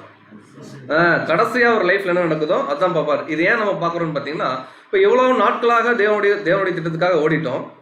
இப்போ சில சோர்வுகள் ஒருவேளை நமக்கு ஏற்பட்டிருக்கலாம். இப்போ தேவன் எதை தான் பார்க்குறாருன்னா, நம்ம லைஃபுடைய முடிவு என்ன. இப்போ இதை நம்ம டிசைட் பண்ற கண்டிஷன்ல இருக்கிறோம். எங்க டிசைட் பண்ண ஆரம்பிச்சோம்னா, பேப்டிஸ்ட்ல ஆரம்பிச்சோம். எப்போ முடியும்னா நம்முடைய மரணத்துல முடியும். இப்போ இந்த சாவுக்கு ஏதுவான முடிவுகள் ஒவ்வொரு நாளும் நம்ம எடுக்கக்கூடிய டிசிஷன்ஸ் நம்முடைய பழைய மனுஷனை அது கொள்வதாக இருக்க வேண்டும். புது சிருஷ்டி வளருவதாக இருக்க வேண்டும். வாசிக்கலாம். எசேக்கியேல் 18:24. எசேக்கியேல் 18:24. நீதிமான் தன் நீதியை விட்டு விலகி அநீதி செய்து துன்மார்க்கன் செய்கிற சகல அருவருப்புகளின் படியும் செய்வானே ஆகியும் அவன் பிழைப்பான். அவன் செய்த அவனுடைய எல்லா நீதிகளும் நினைக்கப்படுவதில்லை. அவன் செய்த தன் துரோகத்திலேயும் அவன் செய்த தன் பாவத்திலேயும் சாவான். சோ இங்க என்ன எசேக்கியேல் மூலமா தேவன் நமக்கு சொல்ல வர்றாருன்னா, ஒருத்தருடைய லைஃப் ஸ்பேன் எக்ஸாம்பிளுக்கு ஒரு 30 வருஷம் அவர் வாழ்றாருன்னா, 29 வருஷம் தேவனுக்காக நல்லதே செஞ்சு நன்மையே செஞ்சு ரொம்ப அருமையா ஊழியம் பண்ணிட்டு, அந்த கடைசி ஒரு வருஷம் அவர் கொஞ்சம் சோரம் போய் தேவனை விட்டு வழி விலகி போயிட்டாருன்னா, இப்ப தேவன் எதை பார்ப்பாரு அப்படின்னு பார்க்கும்போது, கட்டாயமாக அவர் செய்த நீதியை அல்ல, கடைசியா அவர் எடுத்த முடிவு இருக்கு பாத்தீங்களா, அந்த தவறான ஒரு விஷயம். அதாவது அவர் செஞ்ச பாவம் தான் தேவனுடைய சமூகத்துல முன்னாடி நிற்கும். காரணம், தேவன் எப்பொழுதுமே தொடக்கத்தில் நம்ம ஆரம்பிச்சா கூட நம்முடைய லைஃபுடைய முடிவை தான் அவர் வந்து பார்க்குறாரு. அப்போ இவ்வளோ நாளாக தேவனுடைய பிள்ளைகள் நம்ம ஓடிட்டே இருக்கிறோம், சத்தியத்துக்காக நிறைய காரியங்கள் பண்ணிகிட்டே இருக்கிறோம். நம்முடைய லைஃப் முடிஞ்சிருச்சுங்களா? இன்னும் முடியல. ஏதோ சம் டேஸ் நமக்காக இன்னும் தேவன் வச்சிருக்காரு. அப்போ அந்த நாட்கள் வரைக்குமே நம்முடைய சொந்த லைஃப்ல டிசிஷனை மேக் பண்ணி தான் ஆகணும். கரெக்டா இல்லைங்களா? இப்போ நாளைக்கு நம்ம ஆஃபீஸ் போகணுங்கிறதும் ஒரு முடிவு தான். இதனால புது சிருஷ்டி கெட்டு போவோமான்னு நம்ம பார்க்கணும். சில பேர் ஆமாம் ஆஃபீஸ் போனால் என்ன ஆகுது, அது வந்து நம்ம வெள்ளிக்கிழமை சப்ஜெக்ட்ல கூட நம்ம பார்த்தோம் இல்லைங்களா, தேவன் மனுஷன் கொடுத்த சில சட்டத்துக்கு எப்படி கீழ்ப்படியணும். ஸோ அப்படின்னா நம்ம எந்தெந்த முடிவுகள்லாம் டே டு டே லைஃப்ல சின்ன சின்ன சில முடிவுகள் பார்த்தீங்கன்னா சின்னதாக கூட இருக்கும். ப்ரேயர் தானே, போயிட்டு வந்து கூட என்ன பண்ணிக்கலாம் போ. ப்ரேயர்ல வழக்கமா என்ன நம்ம கேட்போம் தேவன்கிட்ட? ஃபர்ஸ்ட் கேட்கறது தேங்க்ஸ் கிவிங். ரெண்டாவது வந்து நம்மளுடைய பாவங்களுக்காக என்ன பண்ணுவோம்னா மன்னிப்பு கேட்போம். ஒருவேளை கடைக்கு கிளம்பிட்டு இருக்கோம் அவசரமா, பாருங்க இது சின்ன டிசிஷன் மேக்கிங் தான், எப்படி ராங்கா போகும்னு பாருங்க. சரி அவசரம் ஆயிடுச்சு, டைம் ஆயிடுச்சு, கடை க்ளோஸ் பண்ணிடுவான், போயிட்டு வந்து என்ன பண்ணிக்கலாம், ப்ரேயர் பண்ணிக்கலாம்னு சொல்லிட்டு நம்முடைய பாவங்களை கழுவாம அங்க ஒரு முடிவு எடுத்து வெளில போகும்போது சில நடக்கக்கூடாத சூழ்நிலை நடந்து நம்ம இறந்துட்டோம்னு வச்சுக்கோங்களேன், என்ன ஆகும்? இப்ப இது கூட ஒரு முடிவு தானே. அப்ப இந்த முடிவும் யார் தான் எடுக்கணும்னு பாத்தீங்கன்னா, ஒவ்வொரு புது சிருஷ்டிகளும் தங்களுடைய சொந்த வாழ்க்கையில் எடுக்கக்கூடிய முடிவுகள். இந்த முடிவுகள் எல்லாமே நம்முடைய பழைய மனுஷனை என்ன பண்ணணும் பாத்தீங்கன்னா கொள்ளணும். இது second point. First point only positive. Second point பார்த்தது பாத்தீங்கன்னா கம்ப்ளீட்லி நெகட்டிவ். நம்ம என்னதான் நன்மை செஞ்சிருந்தாலும் நம்ம எடுக்கக்கூடிய சில தவறான முடிவுகள் ஒட்டுமொத்த நம்முடைய வாழ்க்கை என்ன ஆயிரும் பாத்தீங்கன்னா கவிழ்த்து போட்டுரும். இது எதுக்கு டெட்லி டிசிஷனா மாறிடும் அப்படின்னு பாத்தீங்கன்னா, புது சிருஷ்டி என்ன பண்ணிடும்னா கவிழ்த்து போட்டுருன்னு பாக்குறோம். சில வேலை மூன்றாவது ஒரு சுச்சுவேஷன் பார்த்தோம்னா, நம்ம எல்லாமே பர்ஃபெக்டா பண்ணிட்டு இருப்போம் அப்படின்னு நினைச்சிட்டு நம்ம பண்ணிட்டே இருக்கிறோம். தேவனுக்கு பிரியமா நடக்கிறோம், தேவனுக்கு பிரியமா வேலைக்கு போறோம், ஊழியம் பண்றோம், தேவனுக்கு பிரியமா பைபிள் படிக்கிறோம், சப்ஜெக்ட் பேசுறோம், எல்லாமே சொல்லிட்டு இருப்போம். ஒருவேளை நம்ம நினைக்கிறது தான் நம்ம கரெக்டுன்னு நம்ம ஒரு டிசிஷன் பண்ணிட்டோம்னு வச்சுக்கோங்களேன், ஒருவேளை தேவனுடைய சமூகத்துல ராங்கா போயிடுச்சுன்னா, இதுக்கு பெஸ்ட் எக்ஸாம்பிள் இதை நம்ம வழக்கமா வந்து பெயர் சபைகளை நம்ம என்ன பண்ணுவோம்னா கம்பேர் பண்ணுவோம். இந்த டைம்ல நம்ம கம்பேர் பண்ணிக்கலாம். மத்தேயு 7:22 மற்றும் 23. மத்தேயு 7:22-23. அந்நாளில் அநேகர் என்னை நோக்கி, கர்த்தாவே கர்த்தாவே, உமது நாமத்தினாலே தீர்க்க தரிசனம் உரைத்தோம் அல்லவா. பாருங்க அவங்க என்ன சொல்றாங்களா, உம்முடைய நாமத்தினால என்ன பண்ணியிருக்கிறோம், தீர்க்க தரிசனம் உரைத்தோம். அடுத்தது, உமது நாமத்தினாலே பிசாசுகளை துரத்தினோம் அல்லவா, உமது நாமத்தினாலே அநேக அற்புதங்களை செய்தோம் அல்லவா என்பார்கள். அப்பொழுது நான் ஒரு காலம் உங்களை அறியவில்லை, அக்கிரம செய்கைக்காரரே, என்னை விட்டு அகன்று போங்கள் என்று அவர்களுக்கு சொல்லுவேன். சோ இங்க என்ன உங்களுக்கு பிரச்சனை அப்படின்னு பார்க்கும்போது, இயேசு கிறிஸ்துடைய பேரை வச்சு தங்களுடைய வாழ்க்கையை அவங்க நடத்தினாங்களே தவிர இயேசு கிறிஸ்துக்கு என்ன பண்ணலீங்க, உண்மையா இல்ல. சோ இது கூட ஒரு டிசிஷன் மேக்கிங்ல வரும். எப்படின்னு பாத்தீங்கன்னா, நம்முடைய ஆண்டவராக இயேசு கிறிஸ்து ஒரு முறை ஊழியம் பண்ணும்போது ஒரு ஐஸ்வர்யம் உள்ள ஒரு வாலிபன் வந்தார். அவர் எப்படி இருந்தாரு பாத்தீங்கன்னா 99% எப்படி இருந்தாரு, அவர் சொன்னதை வச்சு நம்ம சொல்றோம், பர்ஃபெக்டா இருந்தாரு. ஒரே ஒரு கொஸ்டின், ஆண்டவர் ஒரே ஒரு ரிக்வஸ்ட் மட்டும் கேட்டாரு, ஆண்டவரே நான் வந்து நித்திய ஜீவனை சுதந்திரிச்சுக்கணும் என்ன பண்ணும் போது உங்ககிட்ட இருக்கிறத வித்து என்ன பண்ண தரித்திர. அங்க அவர் ஒரு டிசிஷன் மேக் பண்ணக்கூடிய, டிசிஷன் மேக்கிங் எப்படி தமிழ்ல சொல்லலாம், முடிவு எடுக்கக்கூடிய ஒரு தருவாயில் இருந்தார். ஆனா முடிவு எப்படி எடுத்துட்டார், கொஞ்சம் ராங்கா எடுக்கிறார். அவரை குறிச்சு ஒரு சில வசனம் படிக்கலாம். மார்க் 10:17. மார்க் 10ஆம் அதிகாரம் 17ஆம் வசனம். ம் பின்பு அவர் புறப்பட்டு வழியில் போகையில் ம் ஒருவன் ஓடி வந்து ம். அவருக்கு முன்பாக முழங்கால் படியிட்டு, ம். நல்ல போதகரே, நித்திய ஜீவனை சுதந்திரித்துக் கொள்ளும்படி நான் என்ன செய்ய வேண்டும் என்று கேட்டார். பாருங்க, இப்ப இவராக தான் வராரு, கரெக்டா இல்லைங்களா? இப்போ ஒவ்வொரு புது சிருஷ்டிகளாகிய நம்மளும் நம்ம தேவன்கிட்ட போனோமா, தேவன் நம்ம கிட்ட வந்தாரா? சுயாதீனத்தின் அடிப்படையில், அதாவது பேசிக் கிளாஸ் கேட்டு தேவனே நமக்கு ஞானஸ்தானம் கொடுத்தாரா, இல்ல நம்ம தான் போய் ஞானஸ்தானம் கொடுங்க தேவனேன்னு சொன்னோம்? நம்ம தான். அப்ப அதே மாதிரிதான் இவரும் வராரு, கரெக்டா இல்லைங்களா? நித்திய ஜீவனை நான் சுதந்திரிச்சுக்கணும் ஆண்டவரே, என்ன பண்ணும் அப்படின்னு சொல்லும்போது அவர் கொடுக்குற பதில் நமக்கு தெரிஞ்ச காரியங்கள் தான். வாசிக்கலாம் தொடர்ந்து 19-20. மார்க் 10ஆம் அதிகாரம் 19-20ஆம் வசனம். ம் விபச்சாரம் செய்யாதிருப்பாயாக, ம் கொலை செய்யாதிருப்பாயாக, ம் களவு செய்யாதிருப்பாயாக, ம் பொய் சாட்சி சொல்லாதிருப்பாயாக, ம் வஞ்சனை ம். இருப்பாயாக, உன் தகப்பனையும் உன் தாயையும் கனம் பண்ணுவாயாக ம். என்கிற கற்பனைகளை அறிந்திருக்கிறாயே என்றார். ம். அதற்கு அவர், போதகரே, இவைகளை எல்லாம் என் சிறு வயது முதல் கை கொண்டிருக்கிறேன் என்றார். பாருங்க, இந்த சுச்சுவேஷன் அப்படியே நமக்கு இப்ப சூட் பண்ணலாம். ரொம்ப ஃபெமிலியரான ஒரு பரிச்சயமான வசனம். இப்ப அவர் என்ன கேட்கிறாருன்னா, தானா முன் வந்து ஆண்டவரே நான் என்ன பண்ணணும், நித்திய ஜீவனை சுதந்திரிச்சுக்கொள்ளணும். இப்ப ஆண்டவர் சொல்றாரு, நியாயப்பிரமாண கற்பனைகள் எல்லாமே சொல்றாரு. இவர் என்ன சொல்றாருன்னா, சிறு வயது முதலே நான் என்ன பண்ணிட்டு இருக்கேன், அதெல்லாம் ஃபாலோ பண்றேன்டார். இப்ப இதே மாதிரிதான் நம்மளும் ஒரு டைம்ல பேப்டிசம் எடுக்கிறோம். பேப்டிசம் எடுத்து தேவனுடைய சமூகத்துக்குள்ள வந்தோடனே தேவன் சொல்றார், இதெல்லாம் சட்டன் ரூல்ஸ்பா, நீங்க இதை ஃபாலோ பண்ண மாத்திரம் தான் உங்களுக்கு என்ன கிடைக்கும்னா அழியாமை கிடைக்கும்ன்றாரு. நம்ம என்னதான் சொல்றோம், மனசுக்குள்ள பண்ணிட்டு தான் இருக்கிறோம். தேவனே நாங்க பைபிள் வாசிக்கிறோம், ப்ரேயர் பண்றோம், சத்தியங்கள் கேட்கிறோம், சகோதரன் போடு இருக்கோம். இந்த மாதிரி நிறைய நம்ம அவர் சொல்லக்கூடிய, அவர் எதிர்பார்க்கிற எல்லா விஷயம் நம்ம பண்றோம். நம்ம மனசுல என்ன பண்றோம்னா சொல்லிட்டே வரோம். இதே தான் மத்தேயுல இதுக்கு முன்னாடி பார்த்தோம். அந்நாளிலே என்னை நோக்கி கர்த்தாவே கர்த்தாவே என்ன பண்ணுவோம், எல்லாமே பர்ஃபெக்டா இருக்குன்னு நம்மளா சில முடிவுகள் நினைச்சுக்கிறோம். தேவன் இப்படிதான் ஜட்ஜ்மெண்ட் கொடுப்பாரு நினைச்சுக்கிறோம். ஆனா இயேசு கிறிஸ்துவோட எதிர்பார்ப்பு இன்னும் கொஞ்சம் மேல இருந்துச்சு. தொடர்ந்து வாசிக்கலாம் 21 மற்றும் 22. மார்க் 10ஆம் அதிகாரம் 21-22ஆம் வசனங்கள். இயேசு அவனை பார்த்து, அவனிடத்தில் அன்பு கூர்ந்து, உன்னிடத்தில் ஒரு குறைவு உண்டு. இப்ப இந்த ஐஸ்வர்யம் உள்ள வாலிபன் மாதிரி தான் இன்னைக்கு தேவனுடைய பிள்ளைகள் நம்ம இருக்கிறோம்.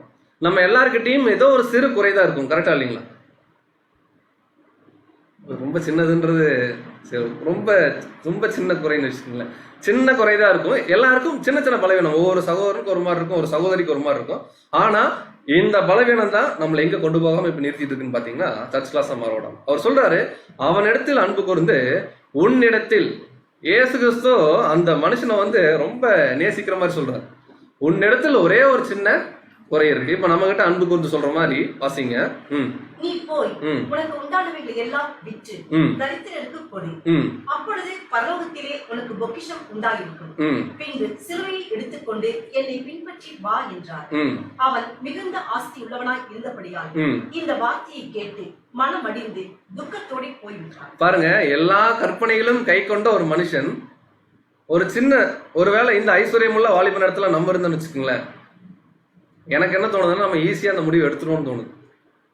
ஏன் அப்படின்னு பார்க்கும்போது எல்லாமே பண்ணியாச்சு, ஒன்னே ஒண்ணுதான் அப்படிங்கும் போது இந்த ஐஸ்வர்யம் உள்ள வாலிபன் என்ன பண்றாருன்னா ரொம்ப கேட்ட மனம் அடிந்து துக்கத்தோட என்ன பண்றாருன்னா போயிட்டார். இப்ப பாருங்க, இவர் லைஃப்ல ஒரு முடிவு எடுக்க வேண்டிய சூழ்நிலைக்கு வந்தார். ஒருவேளை அவர் கரெக்டா முடிவு எடுத்து இவருக்கு இருக்கிறத வித்து கொடுத்துருந்தாருன்னு வச்சுக்கோங்களேன், 12 அப்போஸ்தலருக்கு பின்னாடி ஏதாவது லிஸ்ட் இருக்கு பாருங்க, அந்த லிஸ்ட்ல யார் இருந்திருப்பா? கட்டாயம் லூக்கா, மார்க் மாதிரி இவரு இருந்திருப்பார். பட் லிஸ்ட்ல இருந்தாரா என்ன நமக்கு தெரியல. பட் இந்த வசனங்கள் கவனிக்கும் போது இல்ல. ஏன் இல்ல அப்படின்னு பார்க்கும்போது, இவர் தன்னுடைய வாழ்க்கையில ஒரு சரியான ஆப்பர்ச்சுனிட்டி வரும்போது இவர் எடுத்த ஒரு முடிவு சாவுக்கு ஏதுவான முடிவு தான். எதுக்கு அப்படின்னு பாத்தீங்கன்னா புது சிருஷ்டிக்கு எடுத்துட்டார். ஆக்சுவலா புது சிருஷ்டியா மாறணும். இவர் என்ன பண்ணாருன்னா தன்னுடைய பழைய மனுஷனுக்கு சாதகமான ஒரு முடிவு எடுத்துட்டார். இதே மாதிரிதான் தேவனுடைய பிள்ளைகள் நம்ம எல்லாரும் நம்ம இருக்கிறோம். நம்ம எல்லாருமே பர்ஃபெக்ட் தான் இல்லைங்களா? we are perfectly imperfect அப்படிதான் சொல்லணும் இல்லைங்களா? நம்ம எல்லாருமே பர்ஃபெக்ட் தான். ஆனாலும் சில இடங்கள்ல சில குறைபாடுகள் நம்ம கிட்ட இருக்கு. அதை தேவன் சத்தியத்தின் மூலமாவோ சகோதரர்கள் மூலமாவோ தேவன் நமக்கு உணர்த்தும் போது அந்த சின்ன பாயிண்ட் மட்டும் நம்ம என்ன பண்ண மாட்டோம் உடனே. இப்போ பர்சனலா நம்ம எடுத்துட்டீங்கன்னா நம்ம கிட்ட வந்து இதுதான் தப்புன்னு ஒரு சகோதரர் சொன்னாருன்னா அந்த பாயிண்ட்டை உடனே வந்து திருத்திக்கிறதுக்கு நமக்கு என்ன ஆகுதுன்னு பாத்தீங்கன்னா உடனே மனசு வராது. ஏதோ ஒரு வகையில ஒரு ஹோல்டிங் இருந்துட்டே இருக்கும் நமக்குள்ள. என்னன்னு அனலைஸ் பண்ணி பார்த்தா அதான் சுயநலம். இப்ப இந்த ஐஸ்வர்யமுள்ள வாலிபனுக்கு என்ன பிரச்சனை, ஏன் முடிவெடுக்க முடியல? அவருடைய கார்னர்ல அவருக்குள்ள என்ன இருந்துச்சுன்னு பாத்தீங்கன்னா, இதெல்லாம் இந்த சொத்தெல்லாம் கொடுத்துட்டு நான் எங்க போறது? அவர் சொல்றாரு, பின்ன நீ என்ன பண்ணு, சிலுவை எடுத்துட்டு என்ன பின்பற்றி வான்ற. ஸோ டிசிஷன் மேக்கிங் அப்படிங்கிற ஒரு பாயிண்ட், முடிவுகள் அப்படிங்கிற ஒரு பாயிண்ட்டுக்கு ஒரு இன்ட்ரடக்ஷன் நம்ம பார்த்துருக்கோம். என்ன இன்ட்ரடக்ஷன் பார்த்தீங்கன்னா, நம்ம டே டு டே லைஃப்பில் நிறைய முடிவுகள் எடுக்கிறோம். எல்லா முடிவுகளுமே நம்மளை சபையாக மாற்றுதா அப்படிங்கிறது தான் இப்போ கொஸ்டின். இல்லை சில முடிவுகள் வந்து இந்த உலகத்தில் நம்ம நல்லா இருக்கிறதுக்கும், நம்ம சொஃபஸ்டிகேட்டடாக இருக்கிறதுக்கும், நம்ம இங்கேயே நிரந்தரமாக நம்ம இன்டெரக்டாக செட்டில் ஆகிறதுக்கும் நம்ம எதாவது பிளான் பண்ணுறோமா? அப்படி பிளான் பண்ணோம் அப்படின்னா புது சிருஷ்டி வளராது, பழைய மனுஷன் என்னவான்னு பார்த்தீங்கன்னா வளரும். அதுக்கு ஃபர்ஸ்ட் எக்ஸாம்பிள் இயேசு கிறிஸ்துவ ஜென்ரல் நம்ம பார்த்தோம். அவர் என்ன பண்ணாருன்னா நீதியை தான் விரும்பினாரு, அக்கிரமத்தை என்ன பண்ணாரு? வெறுத்தாரு. இது ஒரு டிசிஷன் மேக்கிங். ரெண்டாவது நம்ம பாயிண்ட் பார்க்கும்போது, முக்கியமாக அந்த ஐஸ்வர்யமுள்ள வாலிபன் பார்க்கும்போது கூட எல்லாமே பர்ஃபெக்ட், சின்ன ஒரு குறை இருந்துச்சு, அதை நிவர்த்தி பண்ணணும்னு ஆண்டவர் சொல்லும்போது அவர்னால அந்த இடத்துல ஒரு சரியான முடிவு எடுக்க முடியாம என்ன ஆகுறாருன்னா பின்வாங்கி போறாரு. ஸோ இது இந்த பேஸோட நாம அனுதின வாழ்க்கையில சாவுக்கு ஏதுவான முடிவுகள் எடுக்கிறோமா? என்ன கரணம் தப்பினால் என்ன சொல்லுவாங்க, மரணம் அப்படின்ற மாதிரி. இன்னைக்கு தான் சான்ஸ், இது மிஸ் ஆச்சுன்னா என்ன? டெத்து. டெத்து எதுக்கு? புது சிருஷ்டிக்கா பழைய மனுஷனுக்கா? பழைய மனுஷன் இன்னைக்கு செத்துட்டானா நம்ம யாருன்னு பார்த்தீங்கன்னா சபை.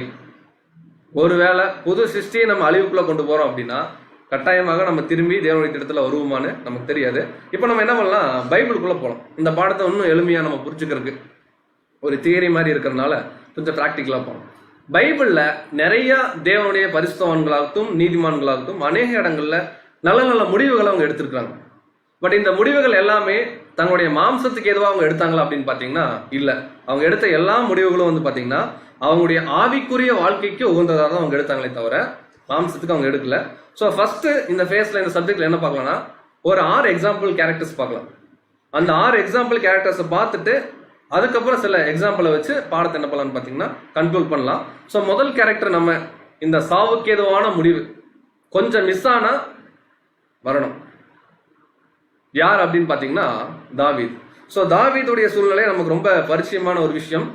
தாவீது தான் தேவனுடைய திட்டத்துக்குள்ள என்டர் ஆகும் போது அவருக்கு இருந்த முக்கியமான ஒரு பிரச்சனை, அவருக்கு இருந்ததுன்னு சொல்ல முடியாது, ஒட்டுமொத்த இஸ்ரேல் தேசத்துக்கு இருந்த முக்கியமான பிரச்சனை என்னன்னு பார்த்தீங்கன்னா ஒரு சாதாரண பெலிஸ்தியன், அப்படிதான் நம்ம சொல்லணும் இல்லைங்களா, இஸ்ரேல் ஜனங்களை இஸ்ரேலுடைய தேவனை நிந்திச்சிட்டு இருக்காரு கோலியாத்து. இப்போ அங்க இருக்கிற எல்லாருமே அவரை போய் டிஃபீட் பண்ண பயப்படுறாங்க. காரணம் ஒரு டிசிஷன் மேக்கிங் கெப்பாசிட்டி இல்லை. கரெக்டா இல்லைங்களா? ஓ தாவீதை விட அவங்க அண்ணன்மார்கள் எப்படி இருந்தாங்க? ஆயுதம் தரித்த பலவான்கள் மாதிரி தான் இருந்தாங்க. அவங்களுக்கு ஒரு டிசிஷன் மேக்கிங் கெப்பாசிட்டி இல்லை. எதுக்கு டிசிஷன் மேக்கிங்னா மாம்சத்துல இல்லை. தேவனை இந்த மனுஷன் நிந்திக்கிறான், நம்ம என்ன பண்ண போய் அடிக்கணும்னு. ஆனா தாவீதுக்கு தேவனுடைய ஆவி கொடுக்கப்பட்டு ஃபுல் ஃபெய்த்ல அவர் இருக்கும்போது அவரு டிசைட் பண்றாரு. ஒருவேளை கோலியாத்து தாவீதை அடிச்சிருந்தாருன்னு வச்சுக்கோங்களேன், தாவீதுக்கு என்ன நடந்திருக்கும்? Spot out. கரெக்டா இல்லைங்களா? எல்லாரும் மாதிரியும் கோலியாத்து தாவீதை அடிச்சிருந்தாருன்னா தாவீது அன்னையோட சாப்டர் முடிஞ்சு பைபிள்ல போய் எடுத்து நம்ம பார்த்து போக மாட்டோம், இறந்த லிஸ்ட்ல போயிருப்பார். ஆனா தாவீது இன்னைக்கு நம்ம கண்ணு முன்னாடியே ஒரு முக்கியமான ஐகானிக் ரோலா இருக்கார் அப்படின்னா அதுக்கு என்ன காரணம்னா அவர் தன்னுடைய வாழ்க்கையில எடுத்த இந்த சாவுக்கு எதுவான முடிவு. நீங்க தாவீதுன்னு கேரக்டர் எடுத்தீங்கன்னாவே நெகட்டிவ்ல நம்ம கொண்டு வரும், பாசிட்டிவ்ல எதுதான் வரும்னு பாத்தீங்கன்னா இனிஷியலான இன்சிடென்ட் எதுன்னு பாத்தீங்கன்னா இந்த இன்சிடென்ட். ஸோ அந்த சூழ்நிலை குறித்து சில வசனங்கள் நம்ம கவனிக்கலாம். 1 சாமுவேல் 17 அதிகாரம் 36 மற்றும் 37. 1 சாமுவேல் 17 அதிகாரம் 36 வசனம் முதல். இன்றைய தினம் கர்த்தர் உன்னை என் கையில் 36 வசனம். அந்த சிங்கத்தையும் அந்த கரடியையும் உம்முடைய அடியானாகிய நான் கொன்றேன். விருத்த சேதனம் இல்லாத இந்த பெலிஸ்தரும் அவைகளில் ஒன்றை போல இருப்பான். அவன் ஜீவனுள்ள தேவனுடைய சேனைகளை நிந்தித்தான். அப்போ தாவீதுக்கு இருக்கிற ஃபுல் கான்ஃபிடன்ட் அங்க என்ன அப்படின்னு பாத்தீங்கன்னா அவர் டிசைட் பண்ணிட்டாரு, இவன் தேவனை நிந்திக்கிறான், என்னால முடியுதோ முடியலையோ நான் டிசிஷன் எடுக்கிறேன், தேவன் என்னை கைட் பண்ணுவார்னு சொல்லி நான் அவனை அடிக்கிறேன்றாரு. வாசிக்கலாம் தொடர்ந்து. 37 வசனம். பின்னும் தாவீது என்னை சிங்கத்தின் கைக்கும் கரடியின் கைக்கும் தப்புவித்த கர்த்தர் இந்த பெலிஸ்தருடைய கைக்கும் தப்புவிப்பார் என்றார். அப்பொழுது சவுல் தாவீதை பார்த்து, ஓ கர்த்தர் உன்னுடனே கூட இருப்பாராக என்றார். இதுதாங்க சாவுக்கு ஏதான முடிவுகளுடைய ஃபர்ஸ்ட் எக்ஸாம்பிளா நம்ம பார்க்கணும். அதாவது கொஞ்சம் மிஸ் ஆனாலும் தாவீது அங்க மரணம் தான். அதாவது எப்படி சொல்லலாம்னு பாத்தீங்கன்னா ஒரு 2 மலைக்கு நடுவுல ஒரு கயிறு கட்டி விடுறாங்கன்னு வச்சுக்கோங்களேன், அந்த ஒரு கயிறு மேல ஒருத்தர் நடக்கிற மாதிரி தான். அவர் அந்த பாத்தை கடந்து போகணும், மிஸ் ஆனா என்னதான் பாத்தீங்கன்னா அவருடைய உடம்பு கூட கண்டெடுக்க முடியாது. இப்ப தாவீது சிறு பையனா இருக்கும் போதே அவர் எடுக்கிற முடிவு எப்படின்னு பாத்தீங்கன்னா தேவன் சார்பா. ஃபர்ஸ்ட் பாயிண்ட் என்னன்னா take a stand for God. தேவனுக்காக வைராக்கியமா நிற்கக்கூடிய ஒரு முடிவு. இந்த டிசிஷன் மேக்கிங் கெப்பாசிட்டி யாருக்கு இருக்கணும் தேவன் எதிர்பார்க்கான்னு பார்த்தீங்கன்னா இந்த கடைசி காலத்தில் வாழக்கூடிய பிள்ளைகளாகிய நமக்கு. எப்படி இந்த சூழ்நிலை நடக்குதுன்னு பாருங்க. அதுலயே 46 மற்றும் 47. 46ஆம் வசனம். இன்றைய தினம் கர்த்தர் உன்னை என் கையில் ஒப்புக் கொடுப்பார். நான் உன்னை கொன்று உன் தலையை உன்னை விட்டு வாங்கி பெலிஸ்தருடைய பாளையத்தின் பிணங்களை இன்றைய தினம் ஆகாயத்து பறவைகளுக்கும் பூமியின் காட்டு மிருகங்களுக்கும் கொடுப்பேன். பாருங்க, கோலியாத் எவ்வளவு ஹைட்டு அப்படி ஒரு பிக்சர்ல வந்துச்சு, பார்க்க மாட்டோம். 9 அடிக்கு மேல இருந்துச்சு. தாவீது கிட்டத்தட்ட ஒரு 5.5 தான் இருப்பார். இப்போ ரியலாவே அந்த ஒரு ஃபைட் சீனை நீங்க கவனிச்சீங்கன்னா எல்லாம் சுத்தி நின்று பாக்குறவங்களுக்கும் எப்படி தோணும்னு பாத்தீங்கன்னா, தாவீதை பார்க்கும்போது என்னதான் ஒரு எக்ஸ்பிளனேஷன் பண்ணிட்டு போனா கூட எப்படி இருக்குன்னா, பாவம் இந்த பையன் வீட்டுக்கு சின்ன பையன் போய் என்ன பண்ண போறான், சாக போறான். ஆனா அந்த சிறு பையனா இருக்கும்போது கூட தாவீதுக்குள்ள கம்ப்ளீட் ஃபெய்த், தேவனுடைய கைடன்ஸ். அங்க என்ன சொல்றாருன்னா 47ல, கர்த்தர் பட்டயத்தினாலும் ஈட்டியினாலும் ரட்சிக்கிறவர் அல்ல என்று இந்த ஜன கூட்டமெல்லாம் என்ன பண்ணிட்டோம், எல்லாரும் இப்ப பாத்துட்டு இருக்கீங்களே, நீங்கெல்லாம் அறிந்து கொள்ளும் யுத்தம் யாருது அப்படின்னு பாத்தீங்கன்னா கர்த்தருது. அவர் என்ன பண்ணுவார், கோலியாத்தை டிஃபீட் பண்ணுவார். தாவீது சொல்லிட்டு போய் அடிக்கிறாரு, தேவன் அடிக்க வைக்கிறாரு, கோலியாத்தை அங்க டிஃபீட் ஆகிறார். இந்த டேக் அ ஸ்டாண்ட், தாவீது எடுத்த ஸ்டாண்டு ஒரு சாவுக்கு எதுவான முடிவா இல்லைங்களா? இப்ப தேவன் என்ன எதிர்பார்க்காருன்னா, இதே மாதிரியான ஒரு முடிவுகளை புது சிருஷ்டிகளாகிய நம்ம எத்தனை இடத்துல எடுத்திருக்கிறோம் அப்படின்னு நம்ம கிட்ட கேட்கிறாரு. இன்டைரக்டா தேவன் கேட்கிற இந்த பாடத்தின் மூலமா. ஒரு உதாரணத்துக்கு நம்ம எபேசியர் 6ஆம் அதிகாரத்தில் பார்க்கும்போது நம்மளுடைய ஃபைட் யாருக்கு அகைன்ஸ்டானா, துரைத்தனங்களுக்கும் அதிகாரங்களுக்கும், கம்ப்ளீட் எல்லா விஷயத்துக்கும் நம்ம அகைன்ஸ்டா இருக்கும். இப்ப இந்த மாதிரி ஒரு சூழ்நிலை, அதாவது கர்த்தருக்குள்ள கீழ்படுகிற விஷயம், கவர்மெண்ட்டுக்கு அகைன்ஸ்டாகட்டும் அதிகாரங்களுக்கு அகைன்ஸ்டாகட்டும், கர்த்தருக்குள்ள கீழ்படுகிற விஷயத்துல எவ்வளோ நேரத்துல நம்ம இந்த மாதிரியான ஒரு தைரியமா சாவுக்கு எதுவான முடிவை நம்ம எடுத்துப்போம். போலீஸ் ஸ்டேஷனா அந்த பிரதரை கூட்டு போங்க, அவங்க அப்பா போலீஸ் இல்லைங்களா, அவங்களுக்கு தெரிஞ்சவங்க போலீஸ், அவங்க போய் அதை பேசிட்டு வரணும். அதாவது சில சூழ்நிலைகள் தேவன் நம்ம முடிவெடுக்க அனுமதிக்கும் போது கூட போனா ஏதாவது பிரச்சனை ஆயிருமோ, அதனால என்ன பண்ணலாம், அவர் அனுப்பிச்சிடலாம். இன்னைக்கு இருக்கிற கண்டிஷன்ல ஹாஸ்பிட்டல்ல யாராவது போய் பார்க்கணும்னா கூட என்னன்னு கேட்டீங்கன்னா நமக்கே ஒரு பயம், போனா நமக்கு என்ன வந்துடும்.